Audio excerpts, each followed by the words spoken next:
Village Playbox proudly presents Brighton Beach Memoirs. We hope you enjoy the show.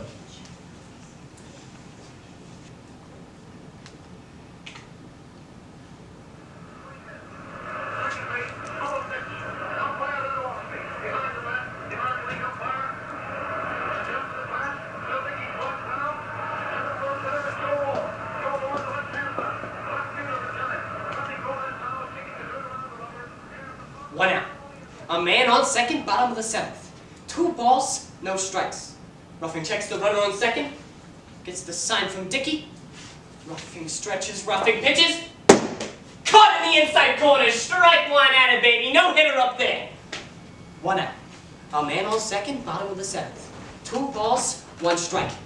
Roughing checks the runner on second. Gets the sign from Dickey. Roughing stretches, roughing pitches. Caught in the inside corner, low and outside, ball 3. Come on, Red, make him a hitter. In there all the time, Red. Hey, please, my head is splitting. Hold that boy 109 times. Eugene, stop banging the wall! In a minute, Ma. This is the World Series. 1 out. A man on second, bottom of the seventh. 3 balls, 1 strike. Roughing stretches, roughing pitches. Oh no, high and outside, JoJo more lost. First and second, and Melot lopes up to the plate. Can you do that someplace else? Do it with a broken arm, that's wrong. Do it. Eugene! I'm not going to tell you again, you hear me? It's the last batter, Ma. Melot is up. It's a crucial moment in World Series history. Your Aunt Blanche has a splitting headache! Oh, I don't want him to stop playing. It's just the banging. He always does it when I'm studying. I have a big test in history tomorrow. 1 pitch, Ma. I think I could get him to pop up. I have my stuff today. Your father will give you plenty of stuff when he gets home, you hear? All right, all right. I want you inside now! Put out the water glasses! Oh, I can do that. Why? Is his arm broken? And I don't want any back talk, you hear? Attention, ladies and gentlemen. Today's game will be delayed because of my Aunt Blanche's headache. Blanche, that's enough sewing. That's all I need is for you to go blind. Oh, I just have this one edge to finish. Lori, darling, help your Aunt Kate with the dishes. 2 more pages, all right, Mom? I have to finish the Macedonian Wars. Always studying this one. She's going to have some head on her shoulders. Eugene! I'm coming. Hey, wash your hands! They're clean. I'm wearing a glove. I hate my name. Eugene Morris Jerome. It is the 2nd worst name ever given to a male child. The first being is Haskell Fleischman. How am I ever going to play for the Yankees with a name like Eugene Morris Jerome? You have to be a Joe, or a Tony, or a Frankie. If only I was born Italian. All the best Yankees are Italian. My mother makes spaghetti with ketchup. What chance do I have? I'm almost through, Mom. All right, darling, don't get up too quickly. Eugene! What? How many times have I told you not to leave your things around this house? 109. What? You told me yesterday. I told you 109 times not to leave your things around the house. Be fresh to your mother, Jean. Was I fresh? I swear to God that's what she said to me yesterday. One day, I'm going to put this all into a book. Or a play. I'm going to be a writer like Ring Lardner or somebody. That's if things don't work out for us with the Yankees. Or the Cubs. Or the Red Sox. Or even possibly the Tigers. But if I get down to the St. Louis Browns, then I'll definitely be a writer. Mom, can I have a glass of lemonade? It'll spoil your dinner, darling. Oh, it's no glass. It couldn't hurt her. All right. In a minute, Angel. Oh, I'll get it. I'm in the kitchen anyway. She gets all this special treatment because the doctor says she's got a kind of flutter in her heart. I got hit in the back of the skull with a baseball. I saw 2 of everything for a whole week. I still had to carry a block of ice home every afternoon. Girls are treated like queens. Maybe that's why I should have been born an Italian girl.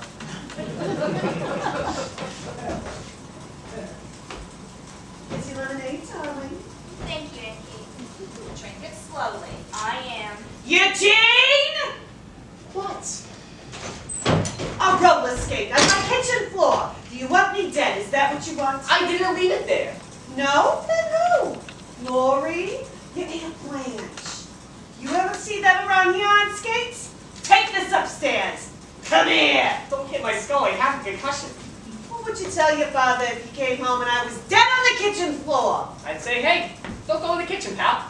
Get upstairs! And don't come down with dirty hands!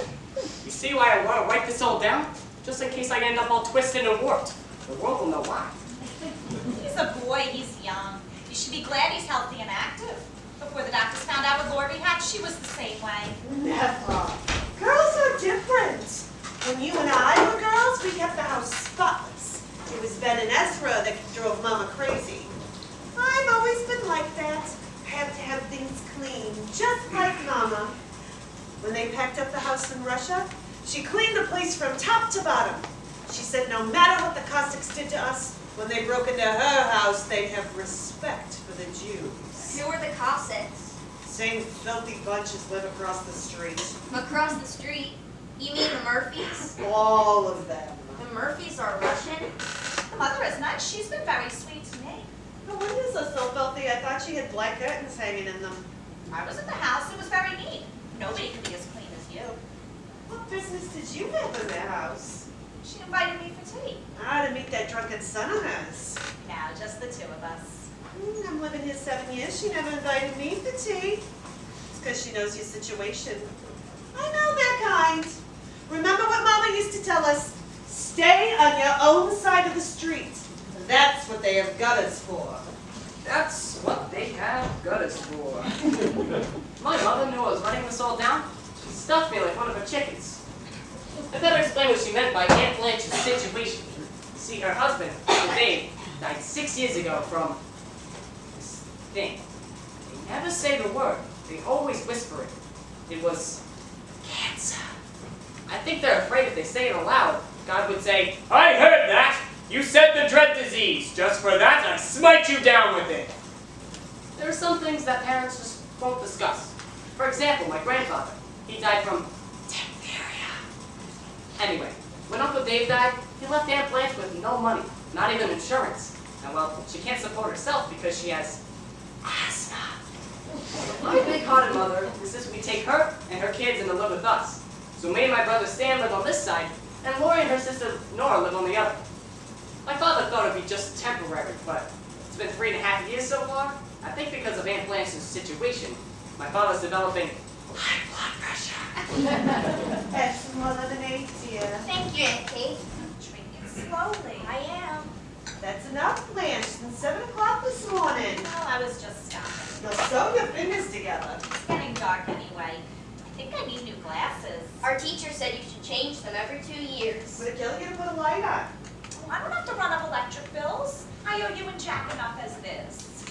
Have I asked you for anything? Do you see anyone around here starving?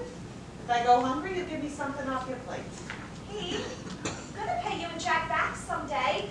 I don't know when, but I keep my word. From your lips to the Irish sweepstakes. Go on in and taste the soup. See if it needs salt. Should I put out the water glasses? Or is Eugene going to do it? Eugene! I'm not going to tell you again! Just do the napkins, darling. Because of her condition, I have to do twice as much work around here. Boy, if I could just make it to the Yankees, I'd be in St. Petersburg this winter. Her sister Nora isn't too bad. She's 16. I don't mind her that much. At least, she's not that bad to look at. To be completely honest, this is the year I started noticing girls that weren't too bad to look at. Nora started developing 8 months ago. I have the exact date written in my diary. Mom, Lori, and Kate! I've got incredible news, everybody. Hi, Nora. Eugene, my sweet, adorable, handsome cousin. Wait till I tell you what's happened to me. I'm fainting. I'm absolutely fainting. I felt her chest. When she grabbed me, I felt my first chest. I can't believe this whole day. What happened? Where's Mom? Aunt Kate? I have to tell everybody. Everyone inside for the big news. What's all the excitement? You're all red in the face. Sit down, Mom, because I don't want you fainting on the floor. Oh, sit down, Blanche. Mom, sit down. You too, Aunt Kate. Okay. Is everybody ready? Stop dragging it out. The suspense is killing me. Say things like that, Lori. Can I hear what the girl has to say? Go ahead, darling. Okay, here goes. I'm going to be in a Broadway show! It's a musical called Abracadabra. This man, Mr. Beckman, he's the producer. He came to our dancing class this afternoon and he picked out 3 girls. We have to be at the Hudson Theater on Monday morning at 10 o'clock to audition for the dance director. But on the way out, he took me aside and said the job was as good as mine. I have to call him tomorrow. I may have to go into town to talk to him about it. They start rehearsing a week from Monday, and then it goes to Philadelphia, Wilmington, and Washington. And then it comes to New York, the 2nd week in December. There are 9 big musical numbers, and there's going to be a big tank on stage that you can see through, and the big finale all takes place with the entire cast underwater. I mean, can you believe it? I'm going to be in a Broadway show, Mama. What is she talking about? Do I know? Am I the mother? How can you be in a Broadway show? Don't you have to sing and act? I can sing. No, you can't. A little. No, you can't. I can carry a tune. No, you can't. Well, I probably won't have to. They're just looking for dancers. On Broadway, you have to sing and act. How do you know? You never saw a Broadway show. Did you tell him how old you were? He didn't ask He me. didn't ask if you were 16. He just asked me to audition. My God, isn't anybody excited? I am. This is the most fantastic thing I have ever heard. Thanks, Eugene. I'm glad somebody's excited. My God, I'll be sleeping right next door to a showgirl. How can you go to Philadelphia? What about school? School? Mama, this is a Broadway show. This is what I want to do with my life. Algebra and English isn't going to help me on the stage. All right. Will you stay out of this? You mean not finish school? Not get a diploma? Do you know how hard it is today for a girl to get a good job without a high school diploma? But I've got a job, and I'll be making more money than 10 girls with diplomas. You don't have it yet. You still have to audition. It's as good as mine. Mr. Beckman told me. And what if you, God forbid, don't go ahead? Or got heavy? How long do you think they'll keep you? Dancing is just for a few years. A diploma is forever. I know I never had one. I know how hard it is to find a decent job. Aunt Kate knows. Tell her, Kate. It's very hard. Then why did you send me to dancing school for 3 years? Why do I spend 2 hours a day on the subway, 4 days a week after school, with money that you make going half blind over a broken sewing machine? Why, Mama? Because it's my pleasure. Because I know how you love it. Because you asked me. But I'm asking you something else, Mama. Let me do something for you now.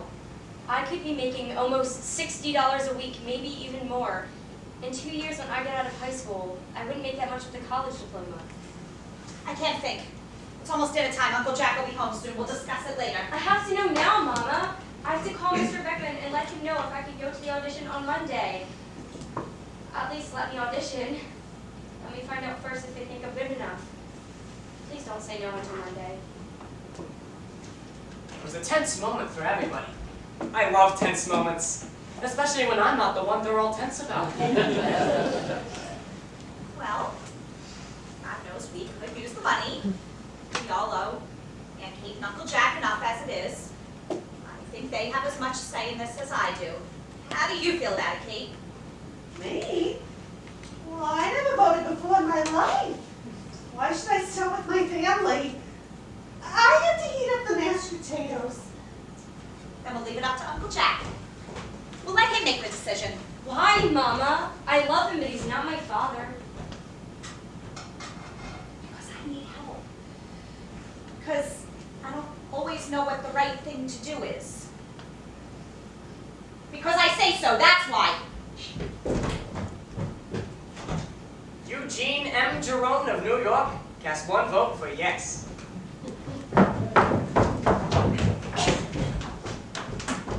What I'm about to tell you is something so secret and so private, with instructions for my memoirs not to be open until 30 years after my death. I, Eugene M. Jerome, have committed a mortal sin by lusting after my cousin Nora. I can tell you all this because by the time you'll be reading it, I'll be dead. If I had a chance between a tryout with the Yankees and seeing her bare breasts for 2.5 seconds, I would have some serious thinking to do. I need bread. What? I don't have enough bread for dinner. Run across the street to Greenblatt's and get a fresh fry. Again? I went to the store this morning. So you go again this afternoon. I'm always going to the store. When I grow up, that's all I'll be trying to do. Go to the store. Oh, you don't want to go to the store. Never mind, I'll go to the store Don't do that. I'll go. Don't make me feel guilty. and get a quarter pound of butter. A quarter pound of butter? I got a quarter pound of butter this morning. Why don't you buy half a pound of butter at a time? And suppose the house burned down this afternoon. Why do I need an extra quarter pound of butter? If my mother taught logic in high school, this would be some weird country. So, what are you going to do? I don't know. Leave me alone. Don't just sit there watching me. It's my room as much as yours. I don't have to leave if I don't want to. Well, do you have to stare at me? Can I have any privacy? I'm staring into space. I can't help it if your body interferes. I bet you're worried. How would you feel if your entire life depended on what your Uncle Jack decided? God, I wish Daddy were still alive. He would have said no. He was really strict. Not with me. I mean, he was strict, but he was fair. If he said no, he always gave you a good reason. He always talked things out. I wish I could call him somewhere now and ask him what to do. 1 3-minute call to heaven is all I ask. Ask Mom. She talks to him every night. Who told you that? She did. Every night before she goes to bed, she puts his picture on her pillow and talks to him. Then she pulls the blanket halfway up the picture and goes to sleep. She does not. She does too. Last year, when I had big fever, I slept in bed with both of them. In the middle of the night, my face fell on his picture and cut my nose. She never told me that. It's weird. I don't remember him much anymore. I used to remember him real good. But now he disappears. A little bit every day. Oh, God. He was so handsome. Always dressed so dapper. His shoes always shined. I always thought he should have been a movie star, like Gary Cooper, only very short. Mostly I remember his pockets. His pockets? When I was 6 or 7, he always brought me home a little surprise, like a Hershey or a top. He'd tell me to go get it in his coat pocket. So I'd run to the closet and put my hand in, and it felt as big as a tent. I wanted to crawl in there and go to sleep. And there were all these terrific things in there, like juicy fruit gum and spearmint lifesavers, and bits of cellophane and crumbled up pieces of tobacco, and movie stubs, and nickels and pennies, and paper clips and rubber bands, and his gray suede gloves that he wore in the wintertime. With the stitched lines down the fingers. I remember. But then I found his coat in Mom's closet and put my hand in the pocket. Everything was gone. It was emptied and dry cleaned, and it felt cold. That's when I knew he was really dead. God, I wish we had our own place to live. I hate being a boarder. Listen, let's make a pact. The first one who makes enough money promises not to spend any of it on herself. It saves it all to get a house for you and me and Mom. It means every penny we get from now on, we save for the house. We can't buy anything. No lipstick, or magazines, or nail polish, or bubblegum. Nothing. Is it a pact? What about movies? Movies too. Starting when? Starting today. Starting right now. Can we start Sunday? I wanted to see The Thin Man. Who's in it? William Powell and Myrna Loy. Okay, starting Sunday. I'll go with you Saturday. Sid Luckman of Columbia waits from the snap from center. The snow is coming down in a near blizzard. He gets it. He fades back. He passes. And Luckman's got it. Luckman catches his own pass. He's on the 50, the 40, the 30, the 20. It's a touchdown. Columbia wins. They defeat the mighty Crimson of Harvard 13-12. Listen to that crowd. Eugene! Stop your yelling! I got a cake in the oven! Hey, Eugene! Oh, hi, Stan. My brother Stan. He's okay. You'll like him. What are you doing home so early? Pop home yet? No. Did you ask about the tickets? What tickets? To the Yankees game. You said your boss knew a guy who could get us passes. You didn't ask? Me and my boss had other things to talk about. I'm in trouble, Huge. Big trouble. This shocked me. Because Stan's the kind of guy who can talk his way out of any kind of trouble. What kind of trouble? I got fired today. Fired? You mean like for good? You don't get fired temporarily. It's a permanent thing. It's a lifetime firing. Why? What happened? was on account of Andrew, the colored guy that sweeps up. He was cleaning the floor of the stockroom and he leans his broom against the table to put some junk in the trash can. The broom slips, knocks over a can of linseed oil all over the table, ruined 3 brand new hats, $9 Stetsons right out of the box. It wasn't Andrew's fault. He put the oil there, right? Right. So Mr. Strawheim, he sees the oily hats and he gets crazy. He tells Andrew that the hat's gonna have to come out of his salary. $27. Andrew starts to cry. He cried? 42 years old and he's bawling all over the stockroom. I mean, the man hasn't got too much furniture upstairs, but it's real sweet, you know. He's always bringing me coffee, always laughing, always telling me jokes. I don't really understand the jokes, but I laugh just to make him feel good. Yeah. Anyway, I said to Mr. Stroheim, I didn't think it was fair. It wasn't Andrew's fault. You said that to him? Sure, why not? So Mr. Stroheim says, you want to pay for that, you big mouth? And I said, no, I don't want to pay for any of the hats. So then he says, mind your own business, you big mouth. Holy mackerel. Now, Mr. Stroheim is looking at me now like machine gun bullets are coming out of his eyes. And then he calmly sends Andrew across the factory to pick up 3 brand new hats, which is usually my job. And you know what he tells me to do? What? He tells me to sweep up. He says for the week, I'm the clean man. I can't believe it. Everybody's watching me now, waiting to see what I'm going to do. Even Andrew stopped crying. Literally felt the dignity of everyone that's ever worked there in my hands. So I grit my teeth.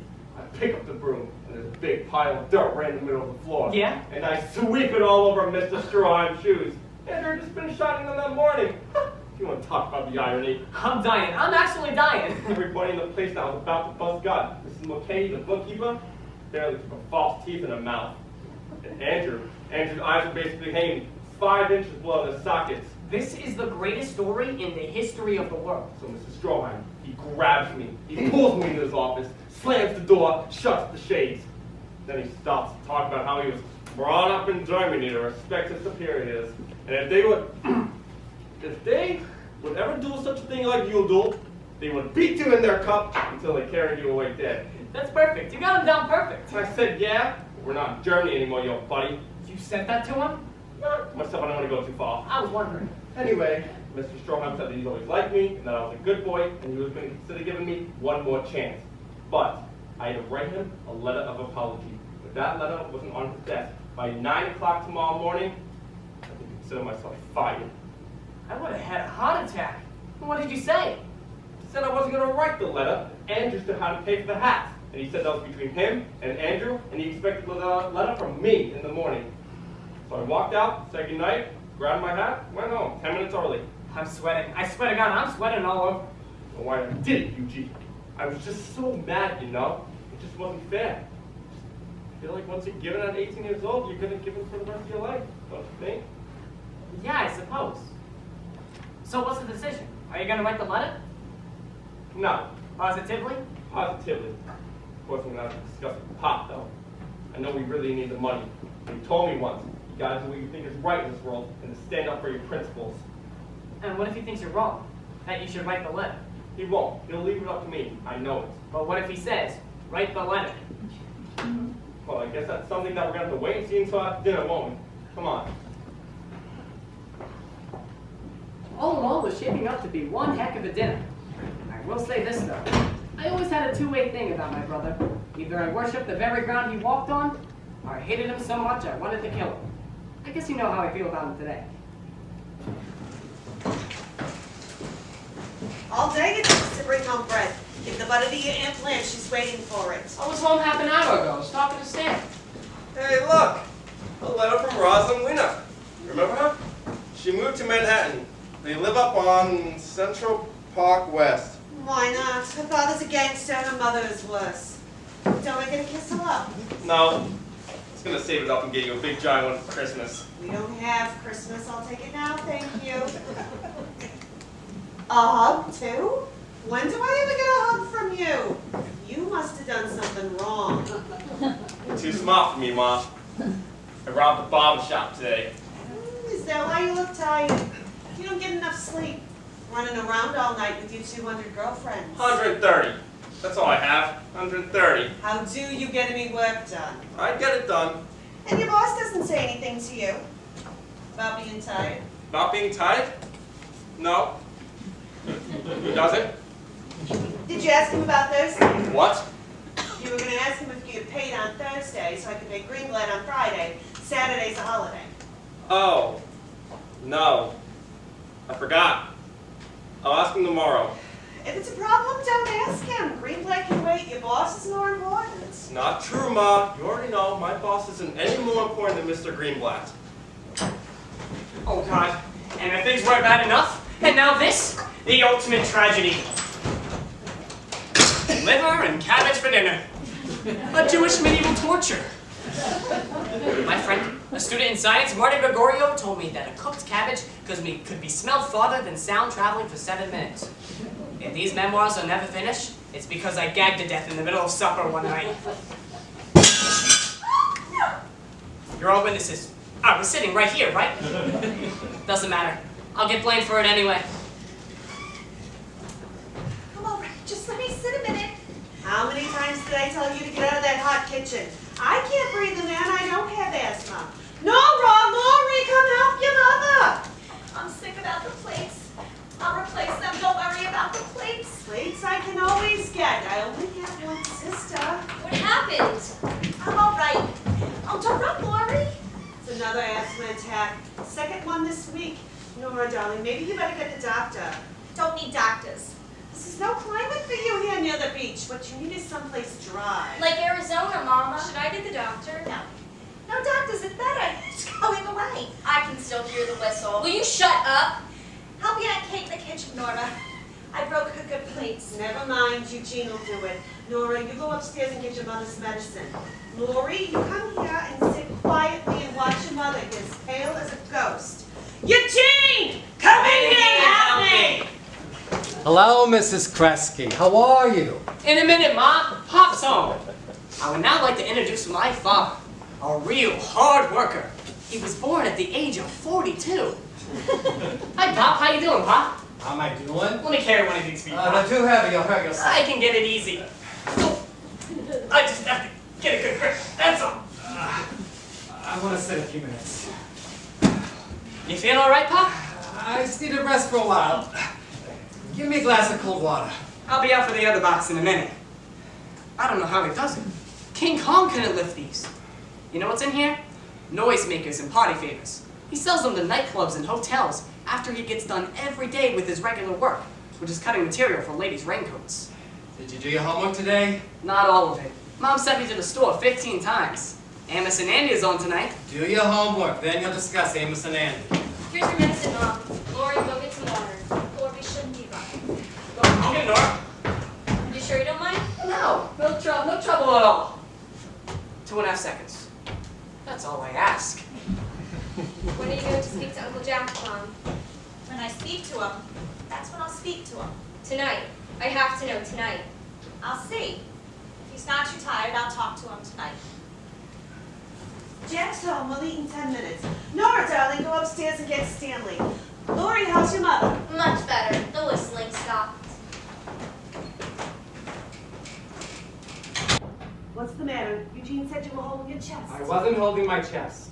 You gotta carry this box every day, back and forth to the city. You don't want hot enough, Jack. You want the box? It's yours. Keep it. I don't need it anymore. What do you mean? Elmo's party favors went out of business. They closed them out. The man is bankrupt. Oh my God. He never even warned me it was coming. You told me he lived up on Riverside Drive with a view of the river. A $300 a month apartment, he had a man like that. Who are the ones you think go bankrupt? You live on a cold water flat on Delancey Street. Bankruptcy is the one thing God spares you. All right, you can always find the good in something. You don't have to carry this heavy box anymore. You don't have to get up at 5:30 in the morning. We can eat dinner at a decent hour. You still have your job at Jacobson. We won't stop. I can't make ends meet with what I make at Jacobson's now with 7 people to feed. Keep your voice down. I'll hear you. We'll talk later. I can't get by without that extra $25 a week. I can't pay rent and insurance and food and clothing for 7 people. Christmas and New Year's alone, I made $150. Stop it, Jack. You'll only make yourself sick. He never even paid me for the week, the bastard. 5 salesmen are laid off and he's going to a Broadway show tonight. I stuffed every hat and noisemaker I could carry into that box and walked out of there. At his funeral, I'll put on a pointy hat and blow a horn, the bastard. Stop it, Jack. Don't talk like that. Something will come up. You'll go to temple this weekend, you'll pray all day Saturday. There's men who've been praying that temple for 40 years. You know how many prayers have to get answered before my turn comes up? Your turn will come up. God has time for everybody. This is what I have, Blanche. Thank you, Doc. Where's Nora? He went up to call Stanley for dinner. Hey, Laura, you want to take a walk on the beach tonight? I have homework. What do you want to walk with me for? You, me, Nora. Just go and take a walk. I think Nora has a date with Larry Clerman. Larry Clerman? She likes Larry Clerman? I don't know. Ask for yourself. Larry Clerman's my father's age. He's 20. Same thing. So you think he's good looking? I don't think anybody's good looking. Larry Clerman. He doesn't even have a chin. His tie goes all the way up to his teeth. Eugene, where's your father's water? I'm coming. I've got Larry Clerman to contend with. Here's your water, Pop. I put ice in it. Don't drink so fast. You think you could take a look at my sneakers, Pop? What does he want to look at your sneakers for? They have no soles in them. They are hanging on by a tiny piece of rubber. I have to clench my toes when I run out for a fly ball. I bought you new sneakers last month. Last year, Pop, not last month. I can only wear them for 2 hours a day because my toes can't grow in them. There's no time to talk to your father about sneakers. He's got enough on his mind. Go inside and turn the light down on the liver. We'll talk later. After you've had a nice dinner, you'll relax. When everyone's gone to bed, we'll discuss this calmly. I don't like it when you get upset, Jack. I'm feeling better. Come, dear, help me with the dinner. You think she'll ever get married? Blanche? She's not unattractive. I see men looking at her on the beach. What does she want to waste her life in this house for? She's raising 2 children. Why doesn't she ever go out? She wants to meet people. I know plenty of single men. Oh, Blanche isn't the type to get married. She was married once, wasn't she? Those are the type that get married. She's not interested in other men. Dave was different. What about that Murphy fellow across the street? He's plenty interested, believe me. That drunk. He can't even make it into the house at night. He slept in the doorway once. In the rain. He was out there when I went to get the milk. He's got a good paying job, lives alone with his mother, so he takes a drink on a Saturday night. Maybe what he needs is a good woman. Not my sister. Let him find someone laying in the next doorway. I don't want to discuss this anymore. Are you busy? I wanted to talk to you. It's funny, because I wanted to talk to you. About what? Listen, Nora, I need a favor, real bad, and you're the only one who can help me. What is it? When Pop comes home, he's real tight, and he doesn't really pay too much attention to Eugene and me. But it's different with you. He's always interested in what you have to say. Really? I hope so. Sure, you don't notice that? Not really. So what's the favor? This may sound dumb, but tonight at dinner, I was wondering if you could kind of steer the conversation in a certain direction. What direction? Maybe you could talk about how you admire people who stand up for their principles. What people? Any people, look. Principles is the important word, and if you could work it in 3, 4 times, I'd be very grateful. 3 or 4 times? It'll be easy. I'll mention someone like Abraham Lincoln, and you could say something like, wow, that is a man who really stood up for his principles. I have my own things to bring up at dinner. I don't want to get into a discussion about Abraham Lincoln. Not his whole life, just his principles. Why would I do such a stupid thing? Because as of tomorrow, I am unemployed, unless someone decides for me to bring up sticking up for your principles. What happened? Did you get fired? I will be, unless I write Kaiser Wilhelm a letter of apology. It's really up to my own man, though. I've decided to do whatever he tells me to do. When are you going to ask him? Tonight, right after dinner. Tonight? Does it have to be tonight? That's the deadline. Mrs. Stroheim wants my letter in the morning. Couldn't you ask your father in the morning? Nora, the man gets up at 5:30 in the morning. My mother has to line up his shoes at night because he can't make a decision at 5:30 in the morning. What's wrong, Nora? I don't know what you have to complain about. At least your father is alive and around the house to make decisions. You don't know when you're well off, Stanley. Sometimes you make me sick. Chapter 7. The infamous dinner. It started off like a murder mystery at Blenheim Castle. one said a word, everyone looked suspicious. It was so quiet, you could hear Lori's soup going down her esophagus. Everyone had one eye on their plate and the other on Pop, except me. I sat opposite of Nora. I kept dropping my napkin a lot, so I could bend down and get a good look at those virginal creamy white legs. She was really deep in thought because she left herself unguarded a few times, and I got to see halfway up her thighs that led to the Golden Palace of the Himalayas. Eugene! Keep your napkin in your lap and stop daydreaming. Stanley knew what I was doing because he's the one that taught it to me. But he was busy with his own problems like everyone else. You could hear the clock ticking in the kitchen. The tension in the air was so thick, you could cut it with a knife. Which is more than I can say about the liver. Ketchup? Mustard? Pickles? I'm through. How about dessert? You finish your liver. I finished. Do you see any liver on my plate? You buried it under the mashed potatoes. I know your tricks. Look how nice Laurier does. I had a major problem. One more bite and I would have thrown up all over the table. That's a sight Nora would have remembered forever. A diversion was my only escape from humiliation. So, how are things down at Stroheim, Stanley? I felt bad about that, but for the moment, the attention had shifted away from my liver. How long you been working there now? Where? At Stroheim's. Part-time, year and a half before I graduated high school, and a year since then. So what's that? 2.5 years, having part-time. He likes you? Ew. Mr. Stroheim. Yeah.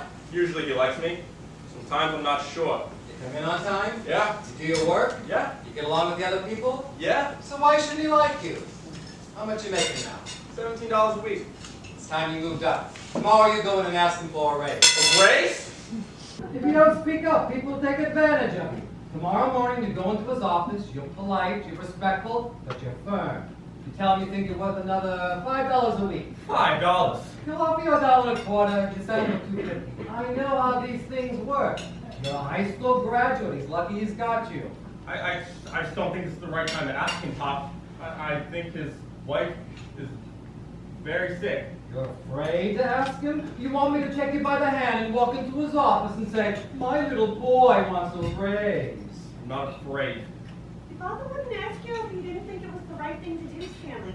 Believe me, now is the time to ask for it. I think I have a bone in my throat. There's no bones in liver. So what's new at dancing school, Nora? Nothing is new. Mind your own business.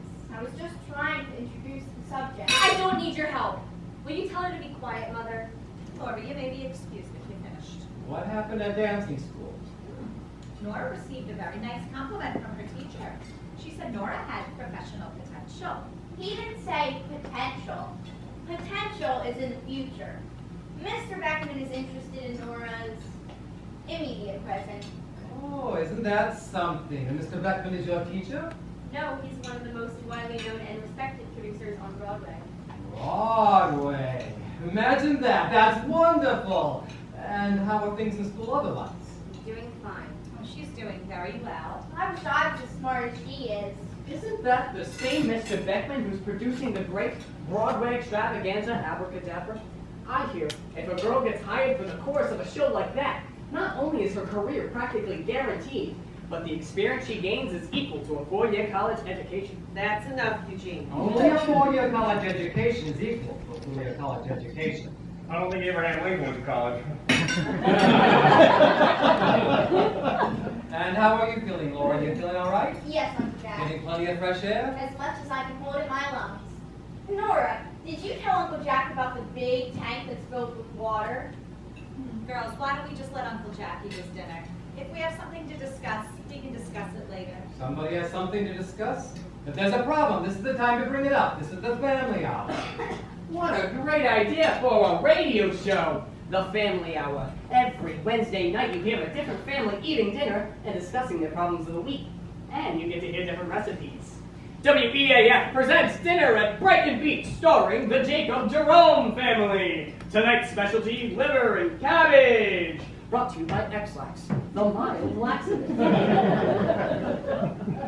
The whole country's gonna hear about a 15-year-old boy gagging on liver.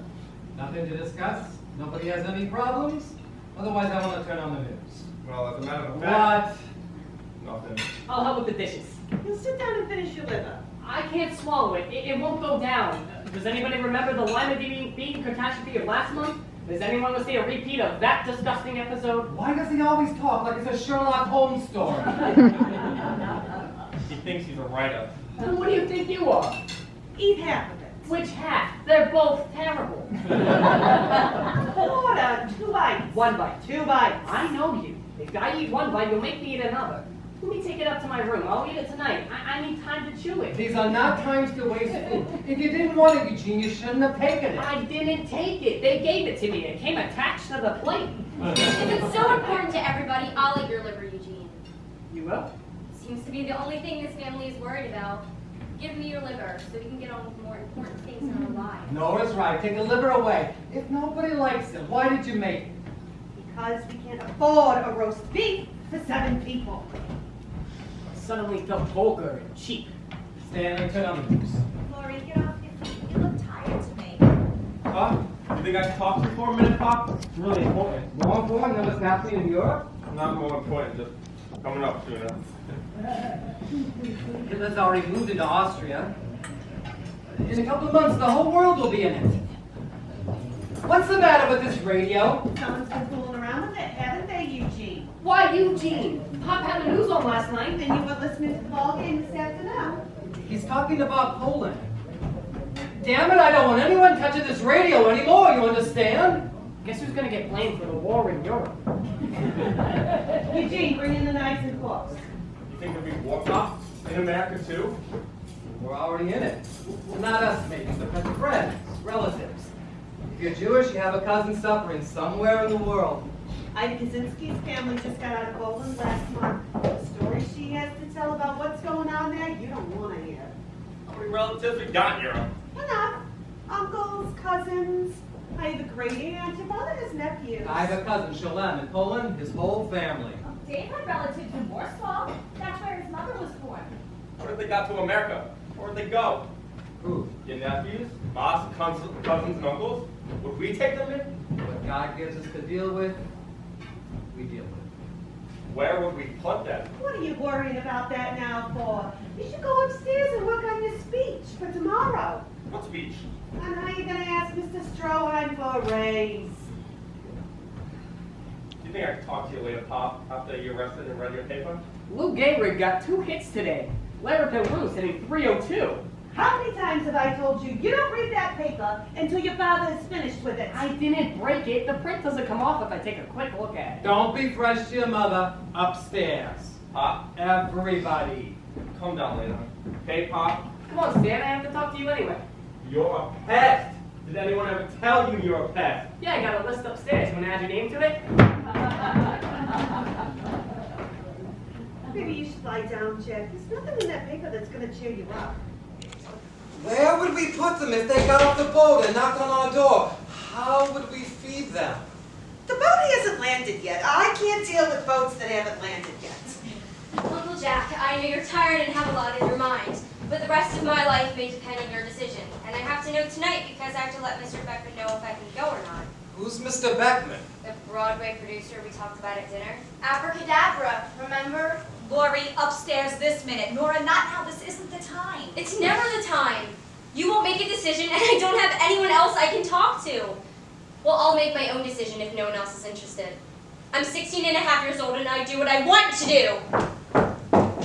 What is this all about? Go on out. Talk to her. I'll take care of it. Nora's right. It's my decision. Well, what are you going to tell her, Blanche? That you can leave school? That you can throw a future away? Is that what you want? What if I'm wrong? What if she's got talent? What is it I'm supposed to say? She can't talk to me. It's the same family. For God's sake, I'm her uncle. She doesn't need an uncle tonight. She needs a father. Go on out. She'll tell you.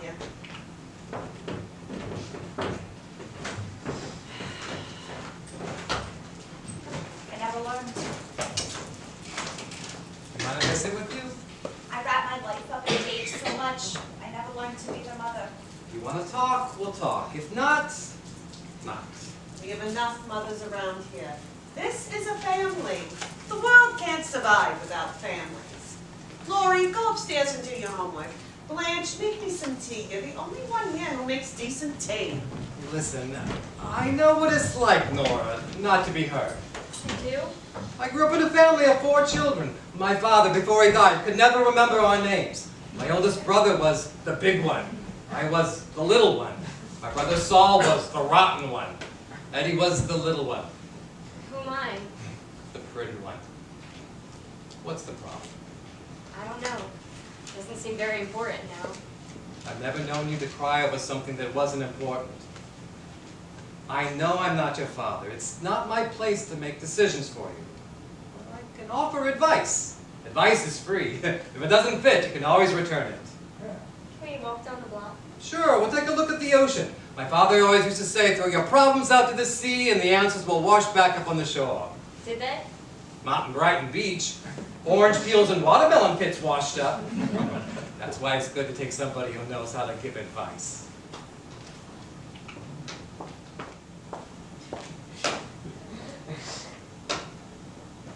Will you stop that? I'm trying to think. I'm glad I don't have your problems.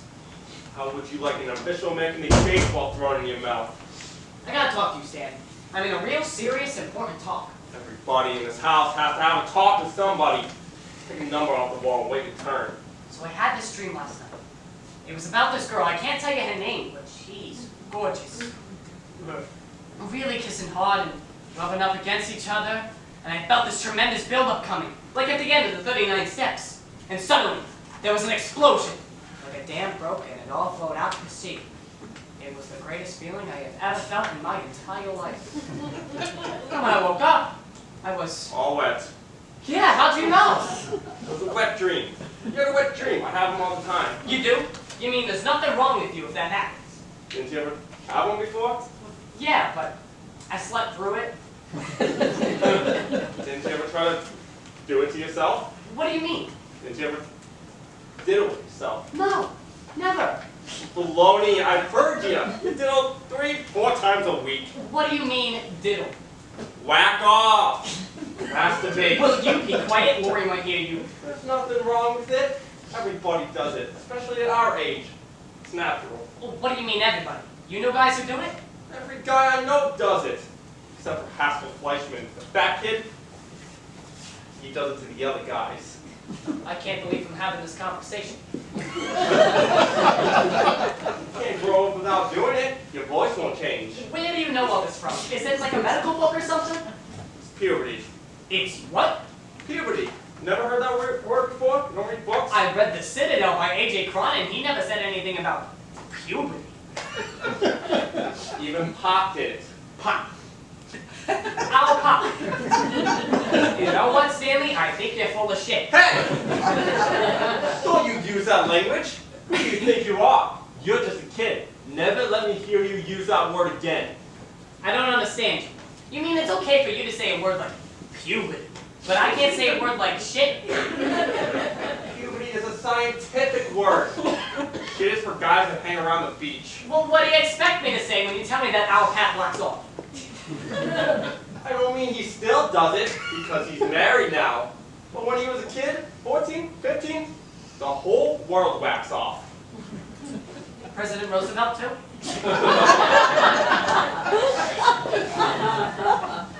Rich kids are the worst. They sit from morning to night whacking off. In college, they sit in their dorms drinking beer and whacking off. Stanley, this is the most useful information you have ever taught me. What about girls? 5 times as much as boys. 5 times? Is that an actual figure? Where do you know all this from? Pick it up. You'll learn it. It's handed down from generation to generation. It's how our culture spreads. 5 times as much as boys. Some of them don't even say hello to you, and they're home all night whacking off. They're humans just like we are. They've got the same needs and desires. Then why is it so hard to touch the boobs? You were a girl. Would you like it if some guy started jumping at you trying to grab your boobs? If I had big boobs, I would love to touch them, wouldn't you? Got my own problems to think about right now. How did he do it? can't explain it. Please, Stanley, I'll be a slave for a month. Just tell me how to do it. I need pencil and paper. I'll show you later. You want crayons? Maybe you should do it in color? Hey, Eugene, I've got a major problem in my life right now. I don't have time to draw girls masturbating for you. I bet Nora doesn't do it. Boy, could I win some money from you. You think she goes in the bathroom 7 times a day, just taking showers? She does it in the bathroom? I knew 2 girls who used to do it in English class. I once saw a girl doing it during her final exam. Still got a 98 on her paper. See the one you were thinking about last night? No. It was someone else. One of the beach girls. It was Nora. Let's see what's going on here. I know why you dropped your napkin 12 times at dinner tonight. She drives me crazy. I think I'm in love with her. Yeah? Well, forget it. She's your cousin. What's wrong with being in love with your cousin? Because it's against the laws of nature. If she was your stepsister, it'd be dirty. But it'd be okay. You can't love your first cousin. Let me give you a little piece of advice.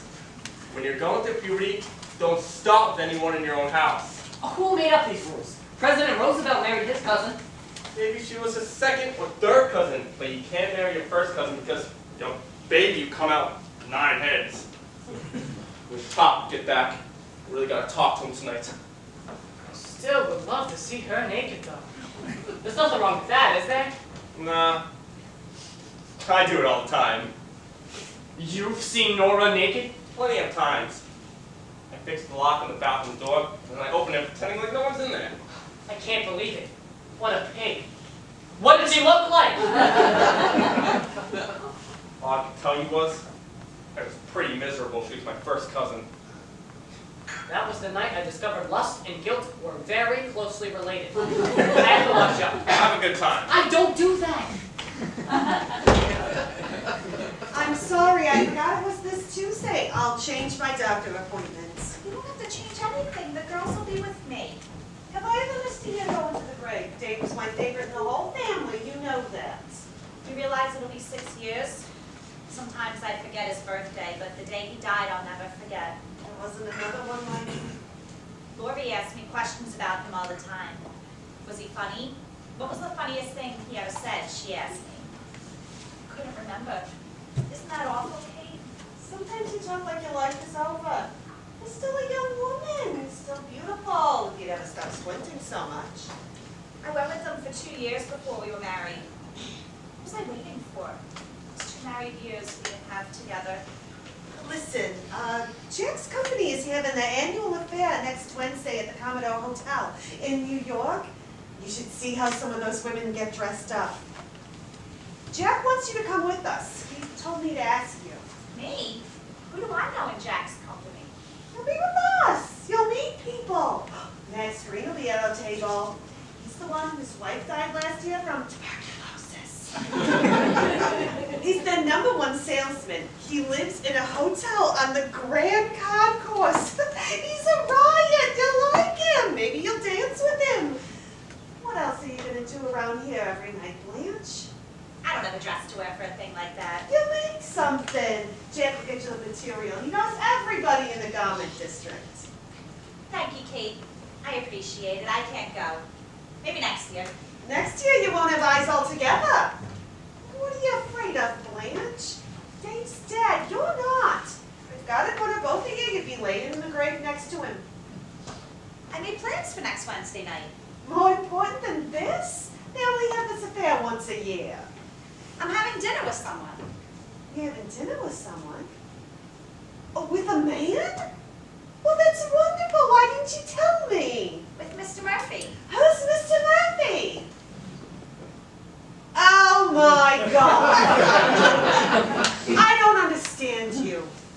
You're going to dinner with that man? Do you know where he'll take you?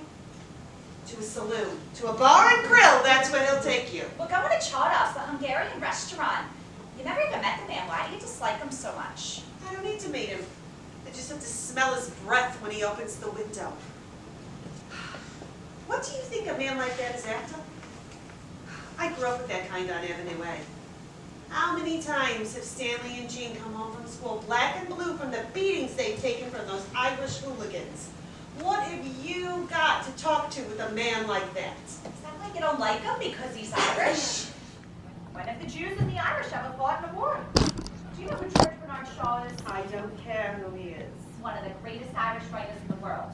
What would you say if he took me to Chardoff's next Wednesday? Is Mr. Murphy a writer? Tell him to bring me some of his books. I'd be glad to read them. Kate, when are you gonna give up being an older sister? I've heard stories about him, you know. With women? They like their women, you know. Well, if that's what you want, it's your business. I decided to go downstairs and quiet my passion with oatmeal cookies. We took a walk along the beach last Thursday. He hardly said a word. He was very shy, very quiet. He told me where his parents came from in Ireland. Their life wasn't any easier than Mama's and Papa's in Russia. Nobody had it like they did in Russia. He holds down a decent job at a printer's office, and he didn't smell of liquor, and he behaved like a perfect gentleman. No cookies for you, not until you finish that liver. You mean you're still saving it? It's gonna be in the icebox until I grow up? No cookies, do you hear me? I just want a glass of water. You have water in your bathroom. There's toothpaste in the glass. It makes me nauseous. There's no point in discussing this anymore. I'm going to bed. You do whatever you want. Kate, I don't want to do anything that's going to make you unhappy. Or Jack. I owe too much to you.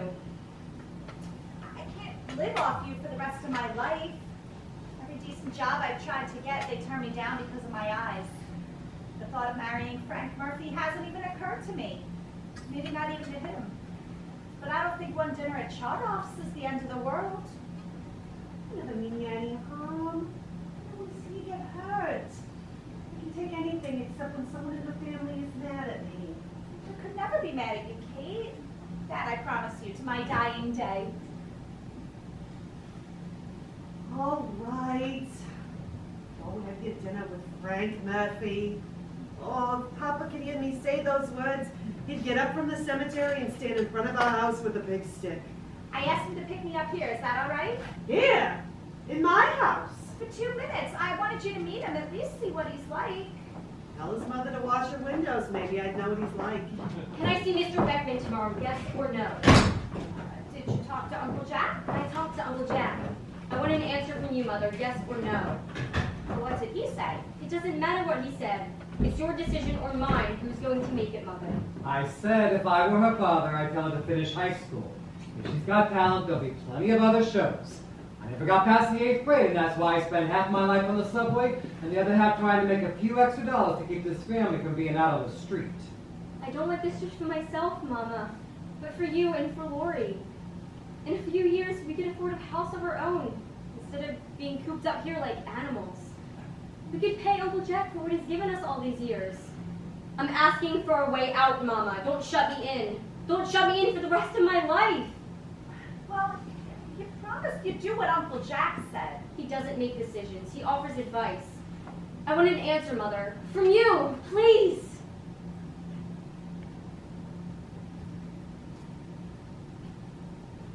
You finish high school. You tell Mr. Beckman you're too young. You tell him your mother said no. That's my decision. See? Thank you very much, Uncle Jack, for your advice. I'll let you know in the morning what my decision is.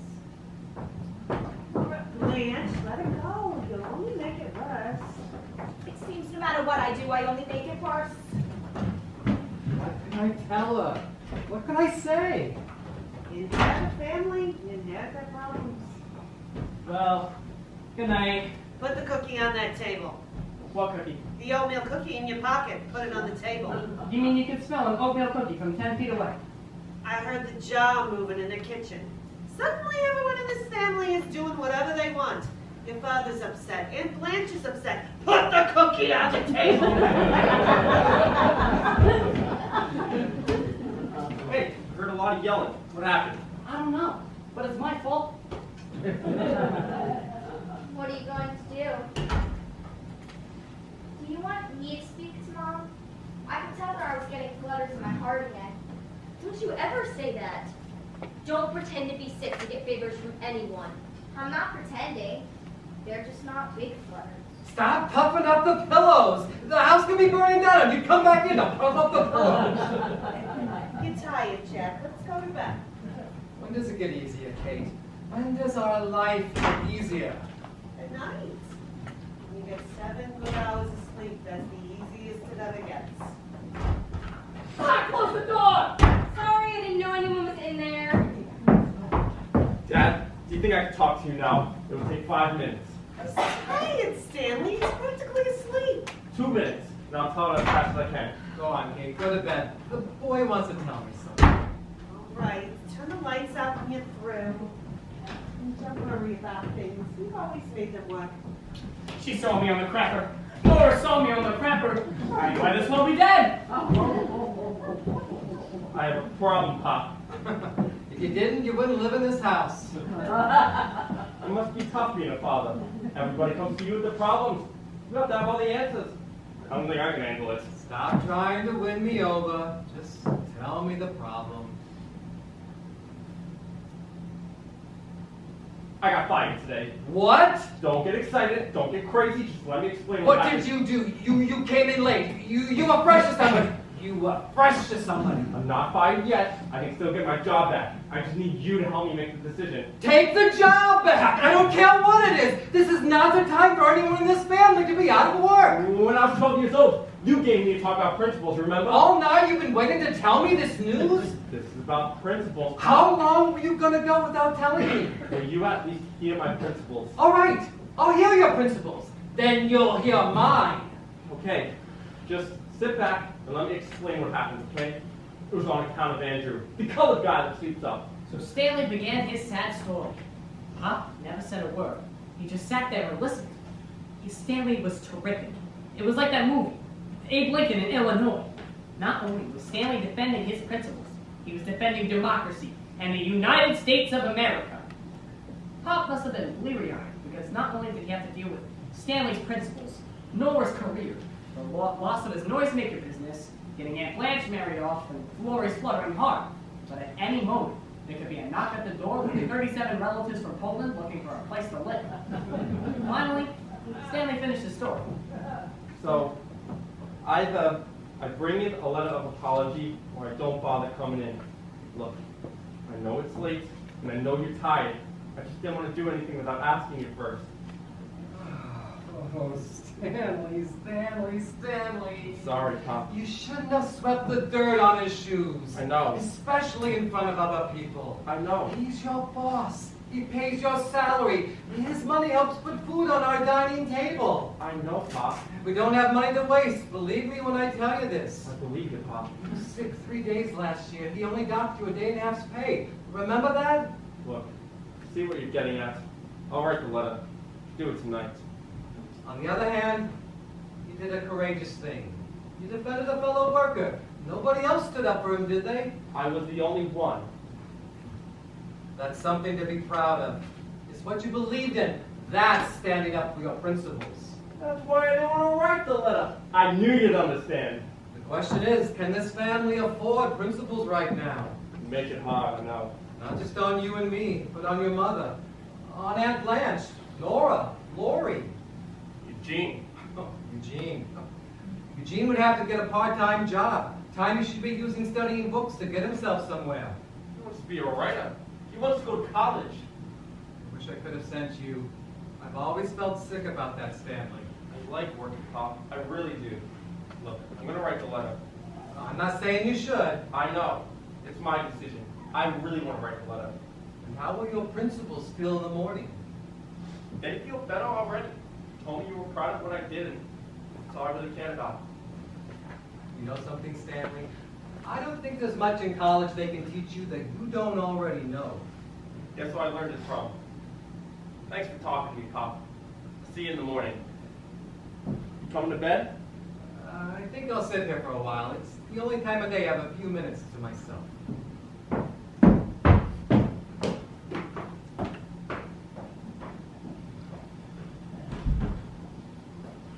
So what happened? You had to write the letter?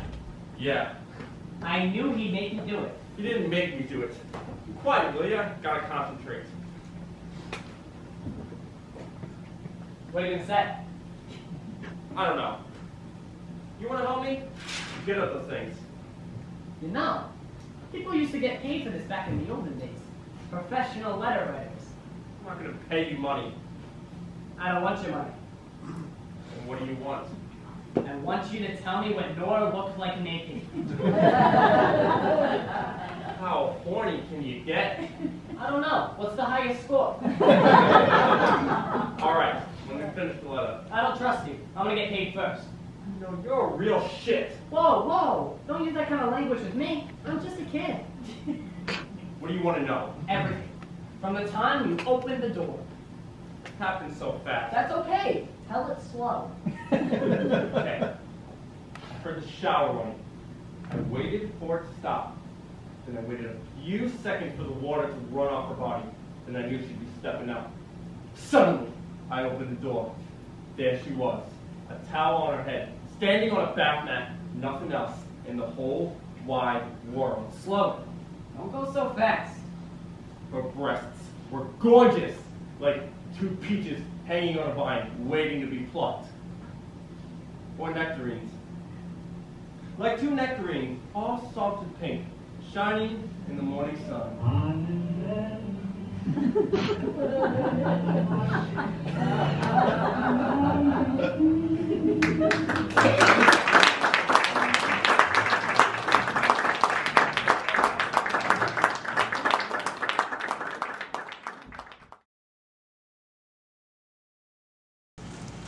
Lori, you should see your mother. She looks gorgeous. I'm waiting for a grand entrance. How's Uncle Jack?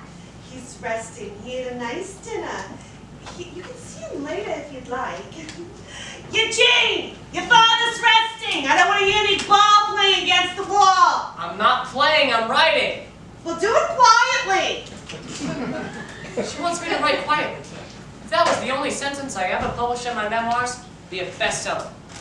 Everyone's been in a real rotten mood around here lately. 3 days ago, Pop had a heart attack. It was sort of a warning. A policeman had to carry him home. He was trying to make some extra money driving cabs at nights, and he just plain wore out.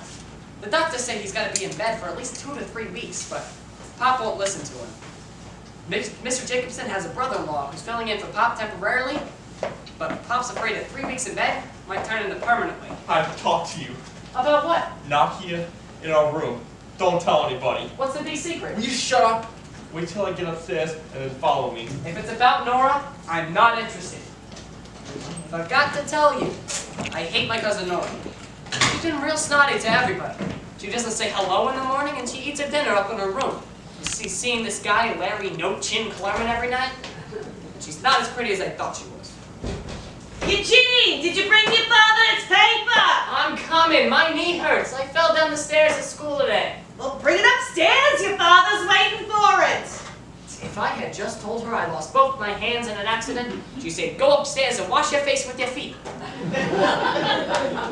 I guess she's just sore because she and Pop can't go to the affair at the Commodore Hotel. They had Glenn Gray and his orchestra. I feel sorry for her because he doesn't get to go out that much. And she's nervous about Frank Murphy coming to pick up Aunt Blanche. She's angry at the whole world. That's why she's making lima beans for dinner. Lori, would you like a cashew? Oh, thanks. And a Brazil nut too. And 1 almond. You must be starving. We're having dinner late tonight. We'll wait till your mother goes out. Can I have some nuts, Ma? Just one, there for company. We're eating in the kitchen tonight. You and Stanley will help with the dishes. You look flushed. You don't have a fever, do you? Let me see your tongue. It's all spotted. That's the cashew nut. Oh, don't you get sick on me too. If you're tired, I want you in bed. I have a little stomach cramp. Maybe I'm getting my ladies. What? My ladies. That thing Nora gets when she can't go in the water. Oh, I don't think so, not at your age. But if your stomach hurts real bad, you come and tell me. I made a nice tuna fish salad for dinner tonight. Call me when your mother comes down. Aunt Kate, does Mama like Mr. Murphy? Oh, I don't think she knows him very well yet, darling. Do you like him? I never spoke to the man. You called him a Cossack. Are those the kind who don't like Jewish people? I'm sure he likes your mother, otherwise he wouldn't be taking her to dinner. If Mom married him, Would we have to live in that dark house across the street with the creepy woman in the window? We're not up to that yet. Let's just get through Chadoff's restaurant first. Pop's feeling better. He threw the newspaper at me because I didn't bring him the evening edition. Lock the door. You look terrible. You were crying. Your eyes are all red. I'm in trouble, huge. I'm in real trouble. When did you take up smoking? Smoke all the time in the stock room. Don't let me see you do it. It's a bad habit. So how come you do it? I like it. What brand do you smoke? Lucky Strikes. I knew you would. That's the best brand. Swear to God. What did I tell you? You don't tell a living soul. I take an oath on the life of the entire New York Yankees. What happened? I lost my salary. What? The entire $17. It's gone. Where? In the subway? In a poker game. I lost it gambling. In a poker Will game? you shut up? You're trying to kill Pop right in his bedroom? You never told me you gambled. He would do it at lunch hour. For pennies. I always won. A quarter. A dime. It wasn't just luck. I was really good. $17. Pop was sick. I thought I could make some extra money to help out. So I played over in this game over in the stockroom at Florsheim's shoes. Boy, did I learn about poker. They cleaned me out in 20 minutes. What are you going to tell them? Oh, no. If Pop wasn't sick, I would tell him the truth. Last week he told me how proud he is of me. He drives cabs and I play poker over at Florsheim's. Yeah, but suppose you won. Suppose you won $50. You just had bad luck, that's all. I had no chance against those guys. They were gamblers. They wore pointy black shoes with clocks on their socks. Pop died, I swear I'll hang myself. Don't talk like that. Pop isn't gonna die. He ate 3 lamb chops tonight. Why don't you just say you lost the money? You had a hole in your pocket. You could tear a hole in your pocket. I already used that one. When? In November, when I lost $5, he said, from now on, check your pockets every morning. What happened to that $5? Did you gamble that too? No. Gave it to a girl.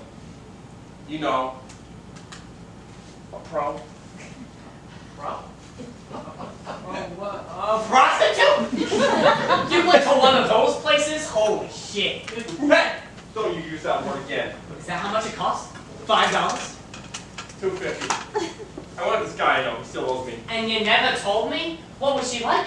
Was she pretty? How old was she? Don't start in with me, you Did see. she get completely naked or what? Every time I get in trouble, I tell you what a naked girl looks like.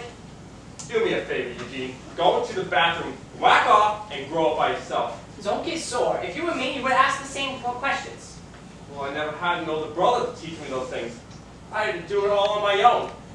You don't know how lucky you are to be the younger one. You don't have the responsibilities I do. You're still in school looking up girls dresses up in the staircase. Hey, I worked plenty hard at school. Yeah? Well, let me see your report card. I know you got it. It's the first of the month. Let me see your report card. I don't have to show you my report card. You're not my father. Yes, I am. As long as Pop is sick, I am. I'm the only one working in the family, ain't I? Really?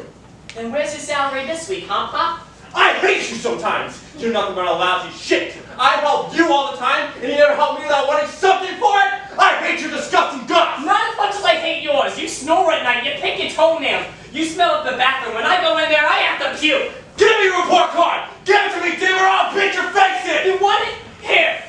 Here's my lousy report card. You shit.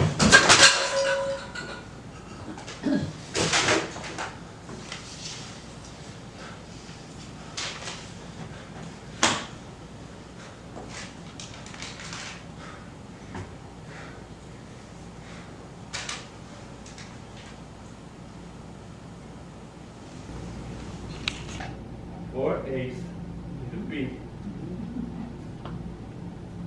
It's good. It's real good. You're smart. I want you to go to college. I want you to be somebody important someday. Because I'm not. I'm no good.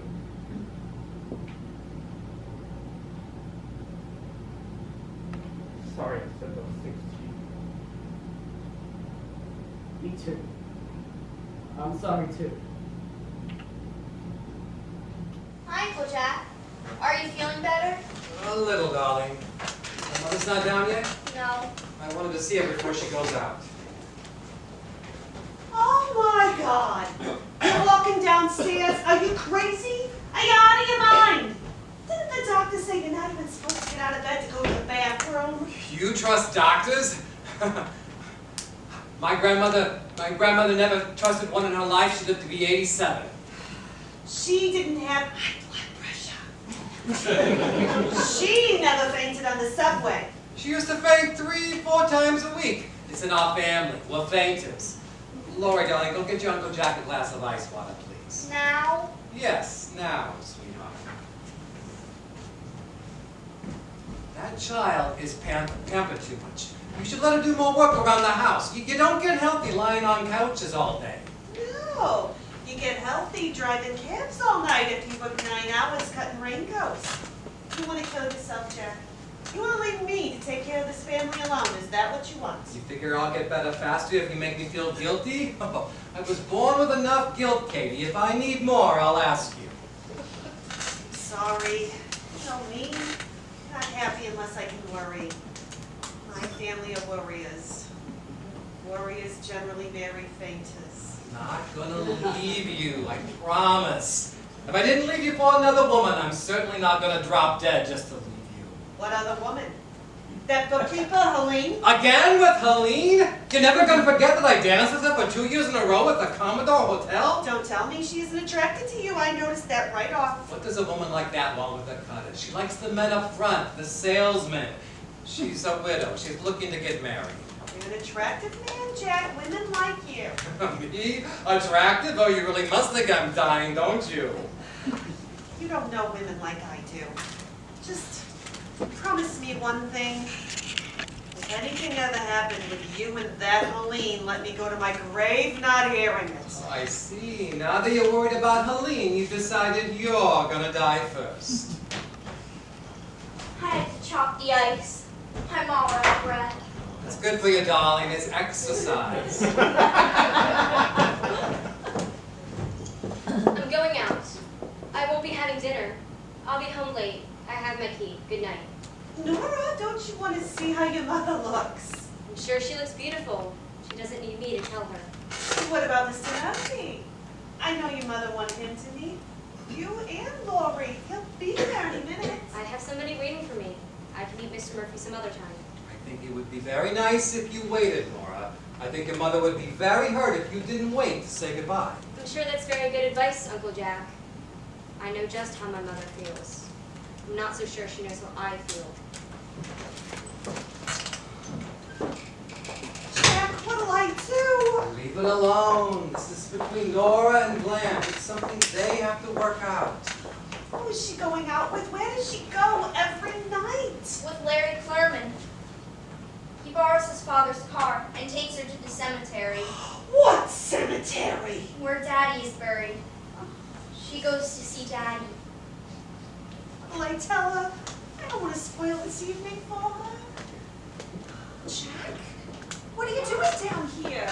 Well, we have company coming. Where else should I be? I looked in your room like I'm scared to death. Well, you don't look it. You look beautiful. Oh, Blanche, oh my God, Blanche, it's stunning. Like a movie star. Who's the movie star that I like so much, Lori? Irene Dunn. Oh, like Irene Dunn. I think she looks like Rosalind Russell. Maybe Carol Lombard. I think she looks like Blanche. Blanche is prettier than all of them. I had such trouble with the makeup. I couldn't see my eyes to put on the mascara, so I put my glasses on, and I couldn't get the mascara on under the glasses. Where are your glasses? Have you got your glasses? In my purse. I thought I put them on in the restaurant when I'm looking at the menu. Make sure that you do. I don't want you coming home telling me you don't know what he looks like. I'm so glad to see you up, Jack. That you're feeling better? Oh, it was nothing. I needed a rest, that's all. Besides, I wanted to meet this Murphy fella. A stranger comes in, he likes to meet another man. Makes him feel comfortable. Hey, Jack, that's very thoughtful of you. Here, wear this. Don't say no to me. Just put them on, Blanche. Please. Kate, your pearls. Your good pearls. What are they going to do? Sit in the drawer all year? Girls are like people. They like to go out and be seen once in a while. Oh, you were gonna wear them to the affair tonight. I'm so wrapped up in myself, I forgot you're missing the affair this year. Oh, I can afford to miss it. I never see Jack there the whole night anyway. Let's see how they look. I'm so nervous I'll lose them. All right. Tell me I don't have a beautiful sister. Now I feel good. Now I feel like I've got my money's worth. Definitely Carol Lombard. Lori, go upstairs and get Nora. I want to show them to Nora.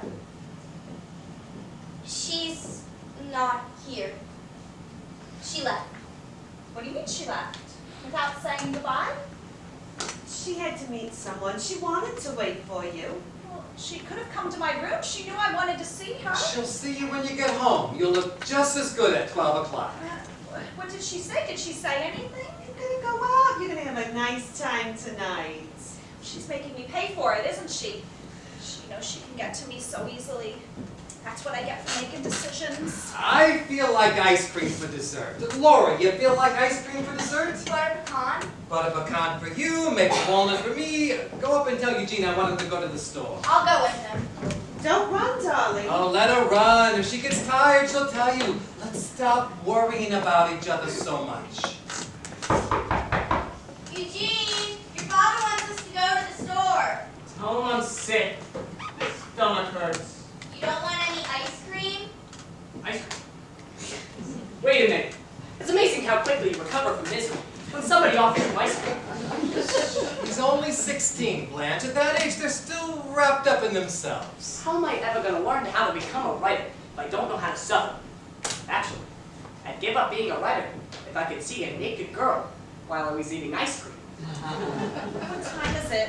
It's 6:30. Get your mind off Nora, Blanche. Don't have my pearls off tonight for nothing. Eugene, go to Hampton's, pick up a half a pint of butter pecan, a half a pint of maple walnut, and a half a pint of chocolate for yourself. Kate, what do you want? I'm in no mood for ice cream. Get a vanilla. She'll eat it. And whatever Stanley likes. I need money. I just paid the doctor $15. Go up to Stanley. He got paid today. Ask him for his salary. What? Here's $1. Hurry back so Lori can meet Mr. Murphy, but don't run. You know what I worry about at nights? That she'll run off. That I'll wake up in the morning and she'll be gone to Philadelphia or Boston or God knows where. Look how the woman's going out on a date. Is this what you're going to talk about? He'll be drinking in 5 minutes. You think so? What do I do if he gets drunk? You'll come right home. Do you have money? Do you have car fare? No, I didn't take anything. Wait here. I'll ask Stanley for $5. Now I have something else to worry about. I could use a cup of hot tea. Sit there, I'll make it. We'll both make it. Keep me company. We can hear the bell from the kitchen. Stanley, are you in there? Oh, open a window. You never get any air in this room. I need $5 for you and Blanche. Stanley, did you get paid today? Yes. I got paid today. Well, take your money out for the week and give me the envelope. I don't have You don't have the envelope. I don't have the money. What do you mean you don't have the money? I mean, I don't have the money. It's gone. It's gone. Gone where? It's just gone. I can't get it back. There's nothing I can do about it anymore. I'm sorry. Just don't ask any more questions. What do you mean don't ask any more questions? I want to know what happened to $17, Stanley. You'll tell Pop. If I tell you, you're going to tell Pop. Why shouldn't I tell your father? Why, Stanley? I want to know what happened to that money. I gambled it. I lost in a poker game, okay? All right, you happy? You satisfied now?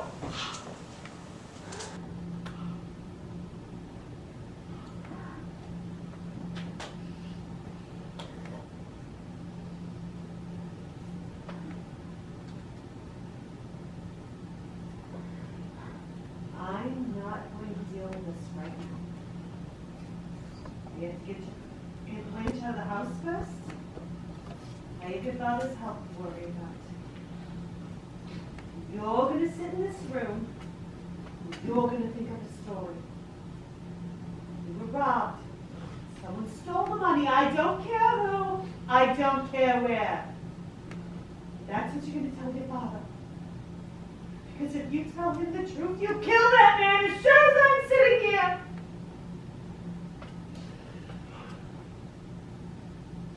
Tonight, after he goes to sleep, we'll meet me in the kitchen and we all deal with this alone. I'm sorry.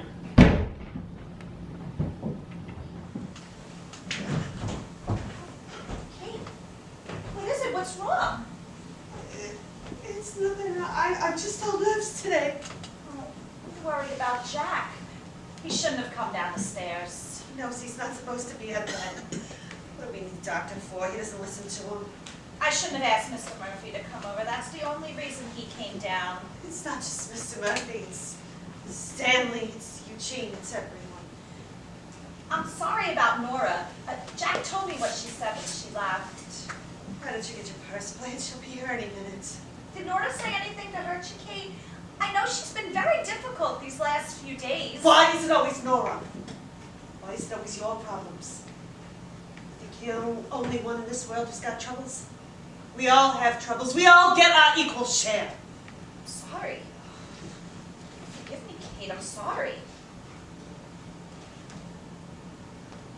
Maybe you're stronger than I am. I don't know. You survived Dave's death. I don't think I could handle it if anything happened to Jack. He'll be all right. Nothing's going to happen to him. He's still a young man. He's strong. When Dave died, I cried for his loss. I was angry.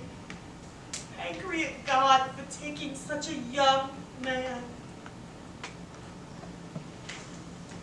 I never realized until now what you must have been going through. How did you do it? How'd you get through it, Blanche?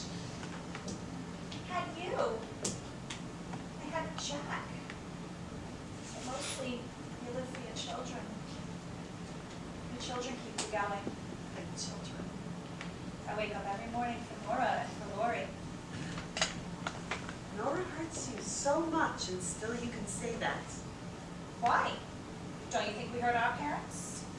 You don't remember how Mama cried when Celia left home? Sure, it hurts. But if you love someone, you forgive them. Some things you forgive. Some things you never forgive. Is the ice cream here yet? No, darling, didn't you go with Eugene? No. I was across the street in the creepy house. It's just as creepy inside. In Mr. Murphy's house? You were just in there. Why? She called me from the window. The old lady, I think it's his mother. She told me she had a letter for you. I had to go inside to get it. What did she say to you? She offered me a cookie, but it was all green. I said I was hungry.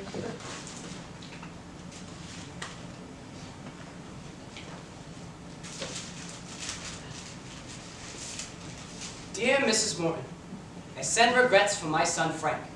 I tried to reach you earlier, then realized you had no phone. Frank will be unable to keep his dinner engagement with you this evening. Frank is in the hospital as a result of an automobile accident last night, and although his injuries aren't serious, the consequences are. As a devoted mother, I would end this letter here and forward my apologies. Despite all my son's faults, honesty and sincerity have never been his failings. He wanted me to tell you the truth. That while driving a friend's motor car, he was intoxicated and was the cause of the aforementioned accident. I hope you will not think I'm just a doting mother when I say my boy has a great many attributes. A great many. As soon as Frank can get out of his difficulties here, we've decided to move to upstate New York, where there's a clinic that can help Frank and where there are relatives with whom we can stay. Frank sends along with his regrets his regard for a warm, intelligent, friendly, and most delightful neighbor across the way. Yours most respectfully, Mrs. Matthew Murphy. What is it? He's not coming. He's in the hospital. it was a sad letter, all right, but it sure was well written. Maybe I should have been born in Ireland. I knew it, sweetie. I said it right from the start, didn't I? Why is he in the hospital? He was in a car accident. Oh God, that poor woman. Does that mean you're not going out to dinner? It could have been you in that car with him. Oh, I warned you from the first day about those people. Calling them those people. They're not those people. She's a mother like you and me. What is he? Tell me what he is. He's somebody in trouble. He's somebody that needs help. For God's sakes, Kate, you don't even know the man. Oh, I know the man. I know they're all alike. Who are you to talk? Are we any better? Are we something so special? We're all poor around here. The least we could be is charitable. Why? What have I got that I can afford to give away? Am I the one that got you all dressed up for nothing? Am I the one that got your hopes up? Am I the one they're gonna lock up in jail someplace? They're going to put him in jail? Don't talk to me about charity. Anyone else, but not me. I never said you weren't charitable. All I did was try to help you. All I ever did was try to help you. I know that. Nobody cares for their family more than you do, but at least you could be sympathetic to somebody else in trouble. Who should I care about? Who's out there watching over me? Nothing my life for people. You know what I'm talking about. No, I don't. Say what's on your mind, Kate. What people? You. Celia. Papa when he was sick. Everybody. Don't you ask me what people. How many beatings did I take from Mama for things that you did? How many dresses did I go without so you could look like someone when you went out? I was the workhorse. You were the pretty one.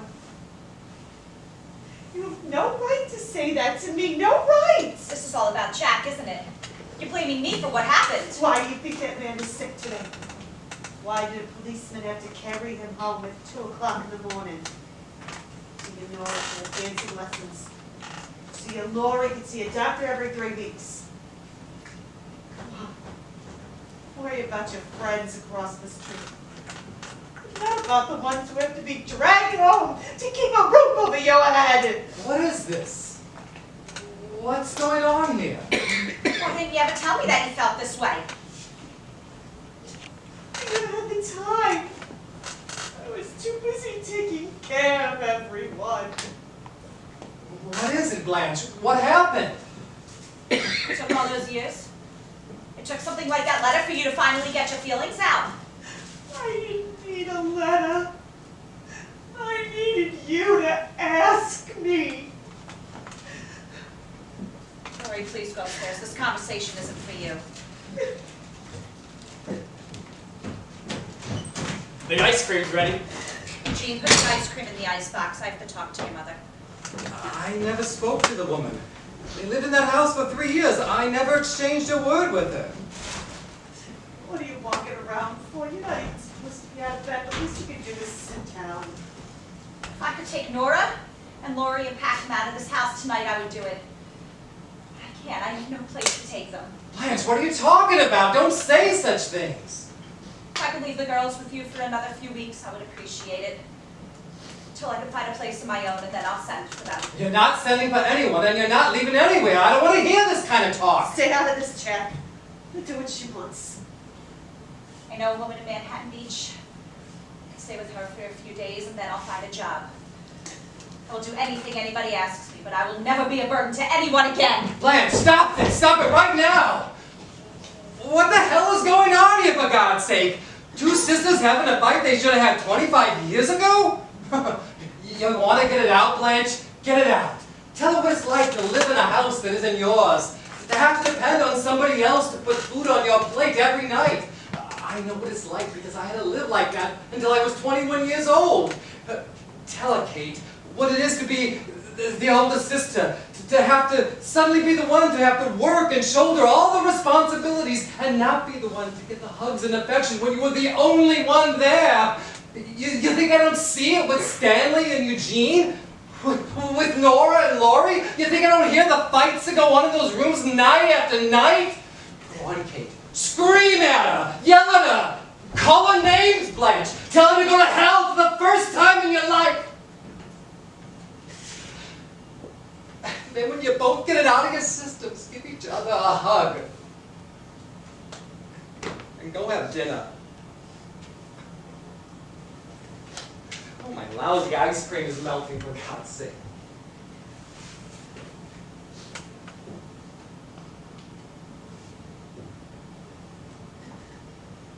I love you both very much.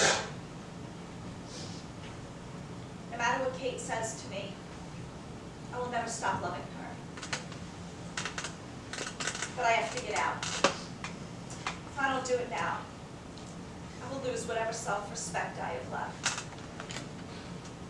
For people like us, sometimes the only thing we really own is our dignity. When I grow old, I would like to have as much as Mrs. Matthew Murphy across the street.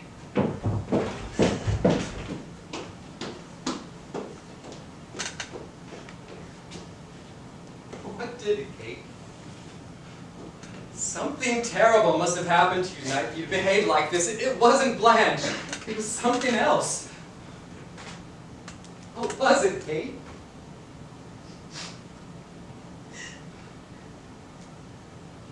Tell the kids to come down in 5 minutes. We're eating in the kitchen tonight. It's Stanley and Lori. Dinner's in 5 minutes.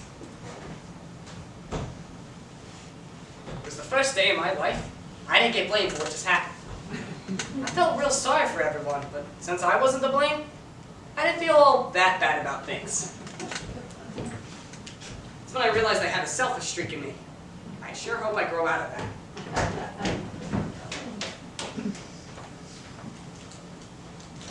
Aunt Blanche is leaving. Where? To stay with a woman in Manhattan Beach. She and Mom just had a big fight. She's gonna send them to Lori and Nora when she gets a job. What did they fight about? I couldn't hear it all, but I think Mom sort of blames her for Pop having to work so hard. Did Ma say anything about me? About how I lost my salary? You told her? Why would you tell her? I made up 12 terrific lies for you. How much money do you have? Me? I don't have any money. The hell you don't. You got money in your cigar box. How much do you have? I got $1.12. It's my life savings. Let me have it. I'll pay it back, don't worry. What are you putting all that stuff on for? In case I have to sleep out tonight. I'm leaving, Gene. I don't know where I'm going yet, but I'll write to you when I get there. You're leaving home? We're not gone. You tell Aunt Blanche it has to be my salary. Then she'll understand why Mom was so angry. Tell her not to leave because it was all my fault, not Ma's. Will you do that? I got 8 cents worth of stamps if you want that too. Thanks. What's this? The medal you won for the 100-yard dash 2 years ago. From the Police Athletic League. Can't believe you still have this. You gave it to me. It's worth nothing. It isn't to me. Sure. You can keep it. Thanks. Where will you go? I don't know. Pop says we'll be at war in a few years. I could be a sergeant or something by the time it stops. If it lasts long enough, I could join up too. Maybe we could get into the same outfit. You don't join the army unless they come and get you. You go to college, you hear me? Promise me you'll go to college. But we have to stay home and work. If you leave, we'll need the money. I'll send home my paycheck every month. Sergeant in the army makes real good though. Well, gotta get going. What do you gotta leave for? Don't stop crying. They will hear you. They'll get over it. They won't stay mad at you forever. I was mad at you, and I got over it. Because of me? The whole family's breaking up. Do you want Nora to end up like one of those cheap boardwalk girls? I don't care. I'm not in love with her anymore. No, you should care. She's your cousin. Don't turn out to be like me. I don't see what's so bad about you. Yeah, but it's like me.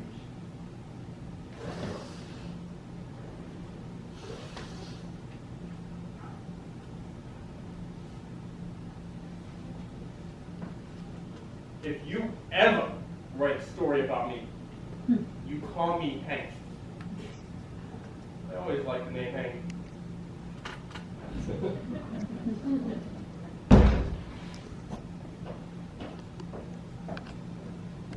I guess there comes a time in everyone's life when we say, this very moment is the end of my childhood. When Stanley closed that door, I knew that moment had come to me. I was scared. I was lonely. And I hated my mother and father for making him so unhappy. But if they were right, still hated them. I even hated Stanley a little bit for leaving me here to grow up all on my own. Eugene! Lori! Dinner's ready. I'm not waiting all night. I hated her for leaving Stanley's name out when she called us for dinner. Parents don't know how cruel they can be sometimes. At dinner, I tried to break the news about Stanley, but just couldn't get the words out. I left the table without even having my ice cream. If it was suffering I was after, I was beginning to learn all about it. It's 10 o'clock. Why is Stanley so late? Mind Stanley, she went in an hour ago. Why won't you tell me what happened between you and that boy? I'm tired, Jeff. I've had enough for one day. I want him to go to temple with me on Saturday. They stop going for 3 or 4 weeks. They forget their religion altogether. The house became quieter than I had ever heard it. Aunt Blanche was in her room packing, Mom and Pop were in their bedroom, and I had to talk to somebody, or else I'd go crazy. I didn't have much of a choice. Hey, Lori, it's Eugene. Can I come in? What do you want? I'm reading. I just wanted to talk to you. I didn't say yes, did I? Well, I'm already in, so it's too late. What you reading? The Citadel by A.J. Cronin. I read it. It's terrific. So I heard your mother's leaving in the morning. We're going too, as soon as she finds a job. I can't believe I'm going to be the only one left here. You mean you and Stanley? Stanley's gone. He's not coming back. I think he's going to go join the army. You mean he ran away? No. Only kids run away. When you're Stanley's age, you just leave. He didn't say goodbye? My parents don't even know about it. I'm going to go tell them now. I wonder if I'll have to go to a different school. We'll have to make all new friends. I don't care. I don't have any friends here anyway. That's because you're always in the house. You never go out. I can't because of my condition. You don't look sick to me. Do you feel sick? No. But my mother tells me I am. I don't trust parents anymore. Why would she lie to me? To keep you around. When they find out Stanley's gone, they're going to handcuff me to my bed. I wouldn't leave my mother anyway. Even when I'm older. Even if I get married. I'll never leave my mother. Yeah? Mr. Murphy across the street never left his mother, and he ended up going to jail. None of this would have ever happened if my father were still alive. How did you feel when he died? I don't remember. I cried a lot because I saw my mother crying. I would hate it if my father died. Especially with Stanley gone. We'd probably have to move out of this house. Well, then you and your mother could come and live with us. So, if we all end up living together anyway, what's the point of breaking up now? I don't know. I have to finish reading. You don't get too far talking to Lori. Sometimes I think the flutter in her heart is really in her brain. I went into their bedroom and I broke the news about Stanley. The monumental news that their eldest son had run off, probably to get killed in France fighting for his country. My mother said, "Go to bed. He'll be home by the time it gets cold out." I couldn't believe it. Their own son. It was then that I suspected that Stanley and I were adopted. We finally went to bed, and I waited out on the front steps until it got colder. But Stanley never showed up.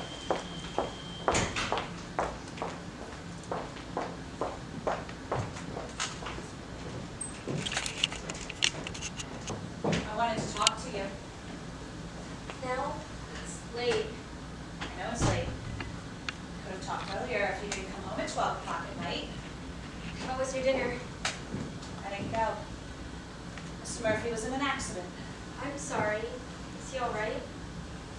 He's got his problems, like the rest of us. He was very hurt that you left tonight without saying goodbye. I was late. Someone was waiting for me. So was I. You knew it was important to me. I'm not feeling very well. You purposely left without seeing me.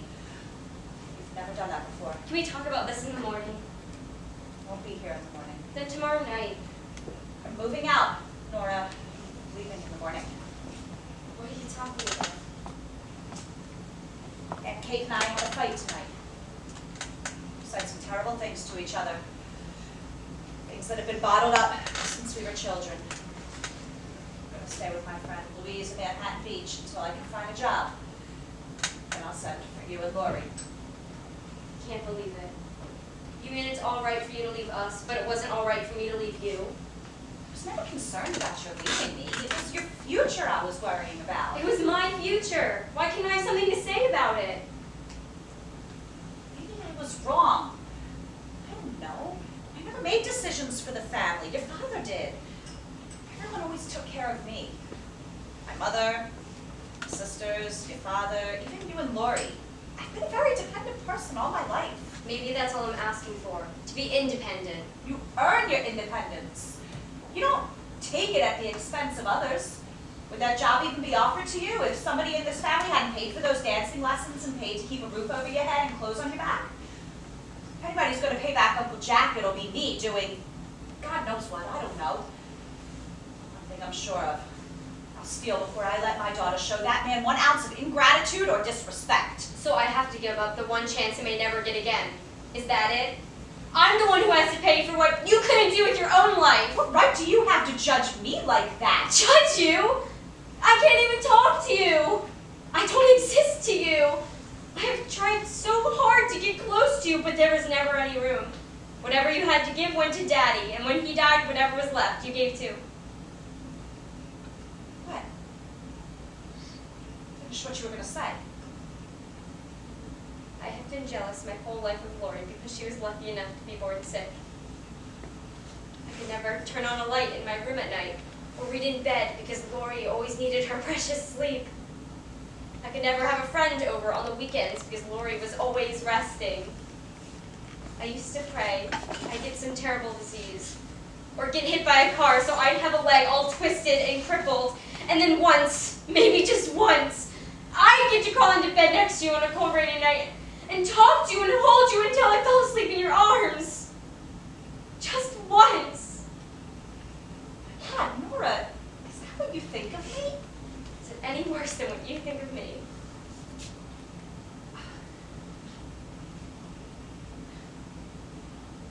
I'm not going to let you hurt me, Nora. I'm not going to let you tell me that I don't love you, that I haven't tried to give you as much as I gave Lori. God knows I'm not perfect, because enough angry people in this house have told me so tonight. But I am not going to be a doormat for all the frustrations that you or Aunt Kate or anybody else wants to lay at my feet. I did not create this universe. Sorry, Nora, that you feel unloved. I will do everything I can to change that.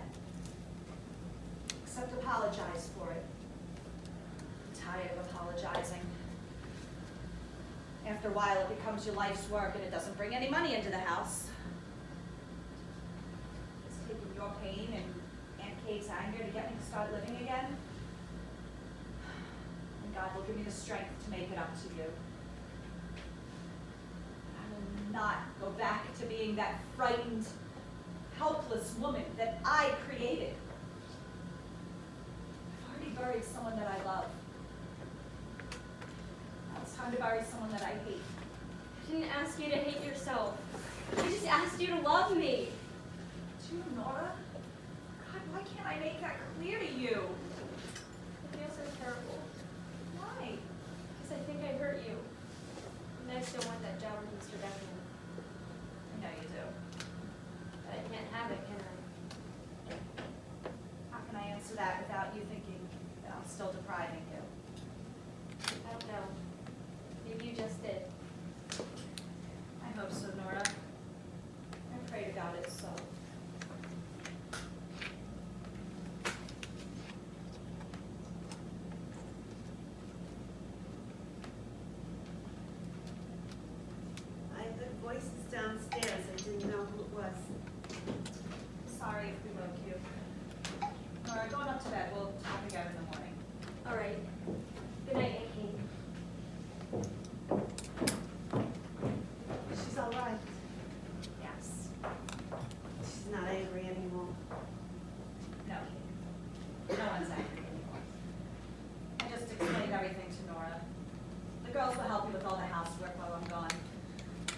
strong enough to do her share. I've kept her being a baby long enough. Those girls have never been any trouble to me, never. I'll try to take them on the weekends if I can. It's late. We both could use a good night's sleep. Blanche, don't go. I feel badly enough for what I said tonight. Don't make me feel worse. Everything you said to me tonight was true, Kate. I wish to God you'd said it years ago. What would I do without you? Who do I have to talk to all day? What friends do I have in this neighborhood? Murphy's are leaving. You and I never had any troubles before tonight, Kate. It's the girls I'm thinking of now. We have to be together, the three of us. It's what they want as much as I do. I'm not saying you shouldn't have it, but while you're looking, why do you have to live with strangers at Manhattan Beach? Louise isn't a stranger, she's a good friend. To me, good friends are strangers. Sisters are sisters. I'm afraid of becoming comfortable here. If I don't get out now, when will I ever do it? Doors open. Go when you want, whatever you want. When you have the job, when you find the apartment, I'll help you move. I'll even help you look. I know how to bargain with these landlords. You wouldn't mind doing that? Sure. They see a woman all alone, they think they can take advantage of you. I'll find out what they're asking for the Murphy place. Can't be too expensive. She never cleaned it. How independent can I become if I live right across the street from you? Far enough away that you can close your own door. But close enough that I won't feel so lonely. Eve, if I lived on the moon, you would still be close to me.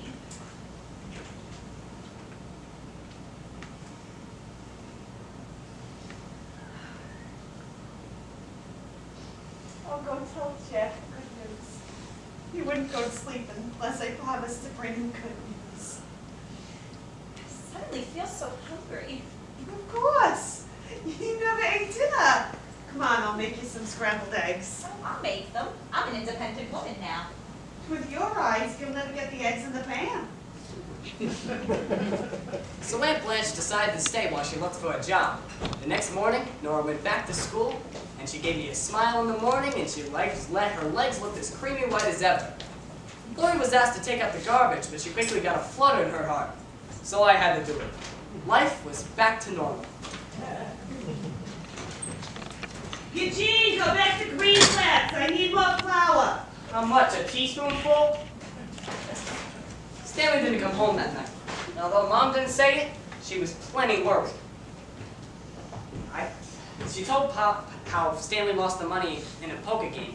From the sounds coming out of their room, I figured Stanley should forget about joining the army and try for the Foreign Legion. But then the next night, just around dinner time, he came back. I was never more happy to see anyone in my entire life. Hi. Where's Mom and Pop? Mom's in the kitchen cooking, and Pop's upstairs with his grandma. They figured if God didn't bring you home, maybe her potato pancakes would. So what happened? Did you join up? Came pretty close. Passed the physical, 1, 2, 3. I knew you would. They were giving me cigarettes, donuts, the whole sales pitch. Really wanted me. I bet. Then, just as I was about to sign my name, stopped cold. Put down the pen and I said, I'm sorry. Maybe some other time. Walked out. How come? Couldn't do it to Pop. Right now, he needs me more than the army does. I knew Ma didn't really mean it when she said she would never forgive me for losing the money. If I walked out on this family now, maybe she never would. Gee, I thought you'd be halfway to training camp by now. But I'm real glad you're home, Stan.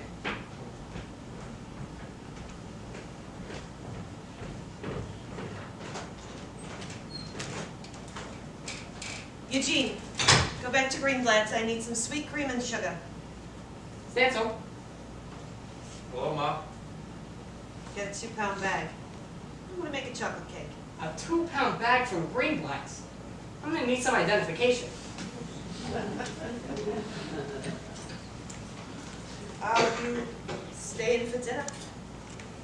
staying as long as you'll let me stay. Why wouldn't I let you stay? This is your home. Your father's been very worried. I think you owe him some sort of explanation. Just about to do that.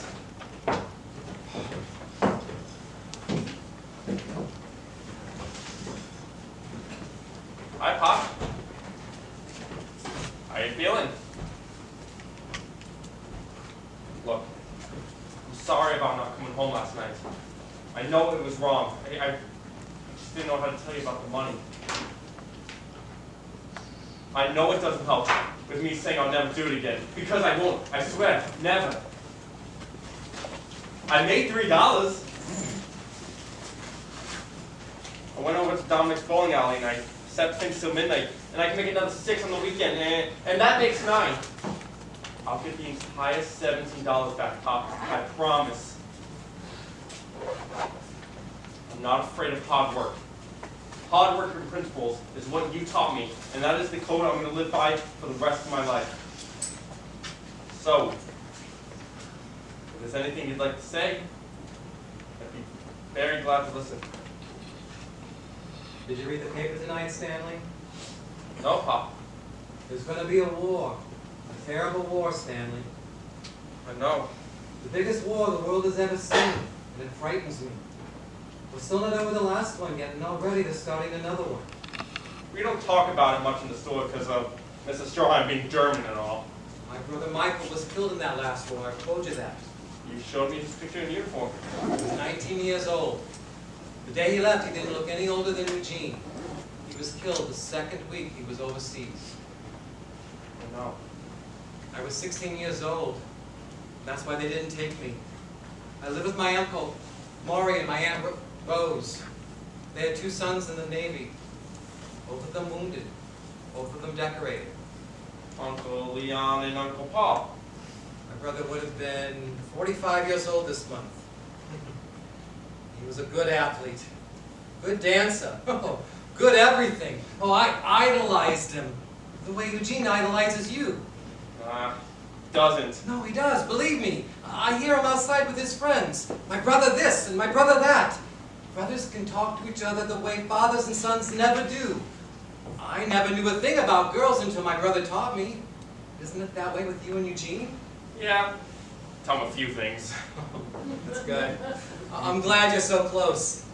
I missed all that when Michael went away. That's why I'm so glad you didn't do anything foolish last night. I thought maybe you'd run away. I hear you talking with Eugene sometimes about the army. That day will come soon enough, I'm afraid.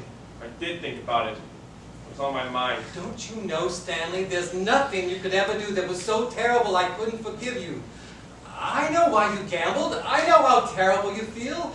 It was foolish. You know that already. I've lost money gambling in my time. I know what it's like. You did? You're so surprised? You think your father's some perfect human being? Someday I'll tell you some other things I did that wasn't so perfect. Not even your mother knows. If you grow up thinking I was perfect, you'll hate yourself for every mistake you ever make. Don't be so hard on yourself. That's what you've got a mother and father to do. You're not hard on me. You're always fair. I try to be. You're a good son, Stanley. You don't even realize that. We have men in our cutting room who haven't spoken to their sons in 5, 6 years. Boys who have no respect for anyone, including themselves. Who haven't worked a day in their lives or who brought their parents a single day's pleasure. Thank God I could never say that about you, Stanley. Gambled away $17. And you're telling me how terrific I am. Hey, don't get the wrong idea. If you were home last night when your mother told me, I would have thrown you and your clothes out the window. Today, I'm calmer. Today, I read the newspaper. Today, I'm afraid for all of us. I understand. After dinner tonight, you apologize to your mother and you give her the $3. I will. And apologize to Aunt Blanche because she was worried about you too. I will. And you can thank your brother as well. He came into my bedroom this afternoon. He told me how badly you felt. He was almost in tears himself. The way you pleaded your case, I thought I had Clarence Darrow in the room. Eugene's a terrific kid. All right, go up and get ready for dinner. And tonight, you and I are going to go out into the backyard, and I'm going to teach you how to play poker. Terrific. Is Eugene back yet? No, Mom. Look tired. Did you get any sleep? Got enough. Slept at a friend's house. Can I talk to you after dinner, Mom? Where am I going? To a nightclub. I'll wash up and be right down. Stanley, you didn't join anything, did you? No, Mom. You've got time. The family's grown up fast enough. Yes, Mom. It's all right. Everything is all right. You said it wasn't. Didn't I say he'd be home? Lori, call your sister. It's time for dinner. I just beat the world records for Greenblatt. Next year, I'm gonna join the grocery store Olympics. Here's some mail for you, Pop. Is that my sweet cream? Never spill a drop. The perfect run. Where's Stanley? He's cleaning up. Oh my God! I've got jury duty next week! Are you back in the family? Yeah, everything's great. Terrific. You want to take a walk on the boardwalk tonight? See what it's doing? Can't. Busy tonight. Doing what? I've got a poker game tonight. Oh, are you serious? Tonight, right after dinner. I don't believe you. I swear to God, I've got a poker game tonight. You're crazy, Stanley. You're genuinely crazy. If you lose, I'm not sticking up for you this time. If you don't tell anybody, I'll give you a present. What kind of present? Are you gonna tell? No. What's my present? Here, for you. Don't leave it lying around the room. What is it? Open it slowly. Slower than that. Close your eyes. Now open. Oh my God! She's naked! You can see everything! What are you called or something like that? Where did you get this? Who is she?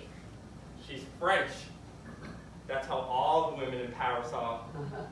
I can't believe I'm looking at this. You mean some girl actually posed for this? She just laid there and let some guy take a picture? Lori, Nora, time for dinner. I got it from the guy who still owes me $2.50. I can keep it until he pays me back. Don't take that money.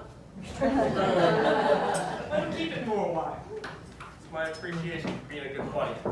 Anytime you need a favor, you let me know. Put it in a safe spot. Come on, it's dinner. In a minute. I'll be done in a minute. Kate! Kate! Where's Kate? Kate! Why are you running? You're always running. It's a letter from London.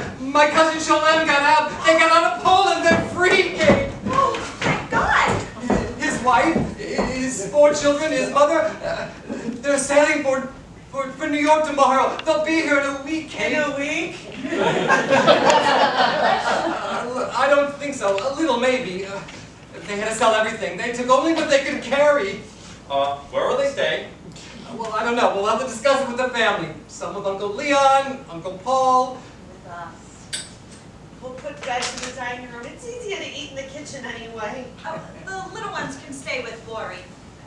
Nora can stay with me, can't you, dear? Of course, Mama.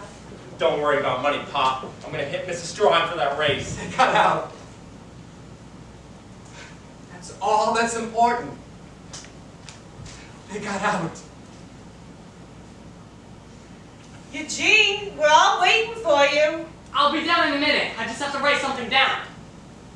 October 2nd, 6:25 p.m. A monumentous moment in the life of I, Eugene Morris Jerome. I have seen the golden palace of the Himalayas. Puberty is over. Onwards and upwards.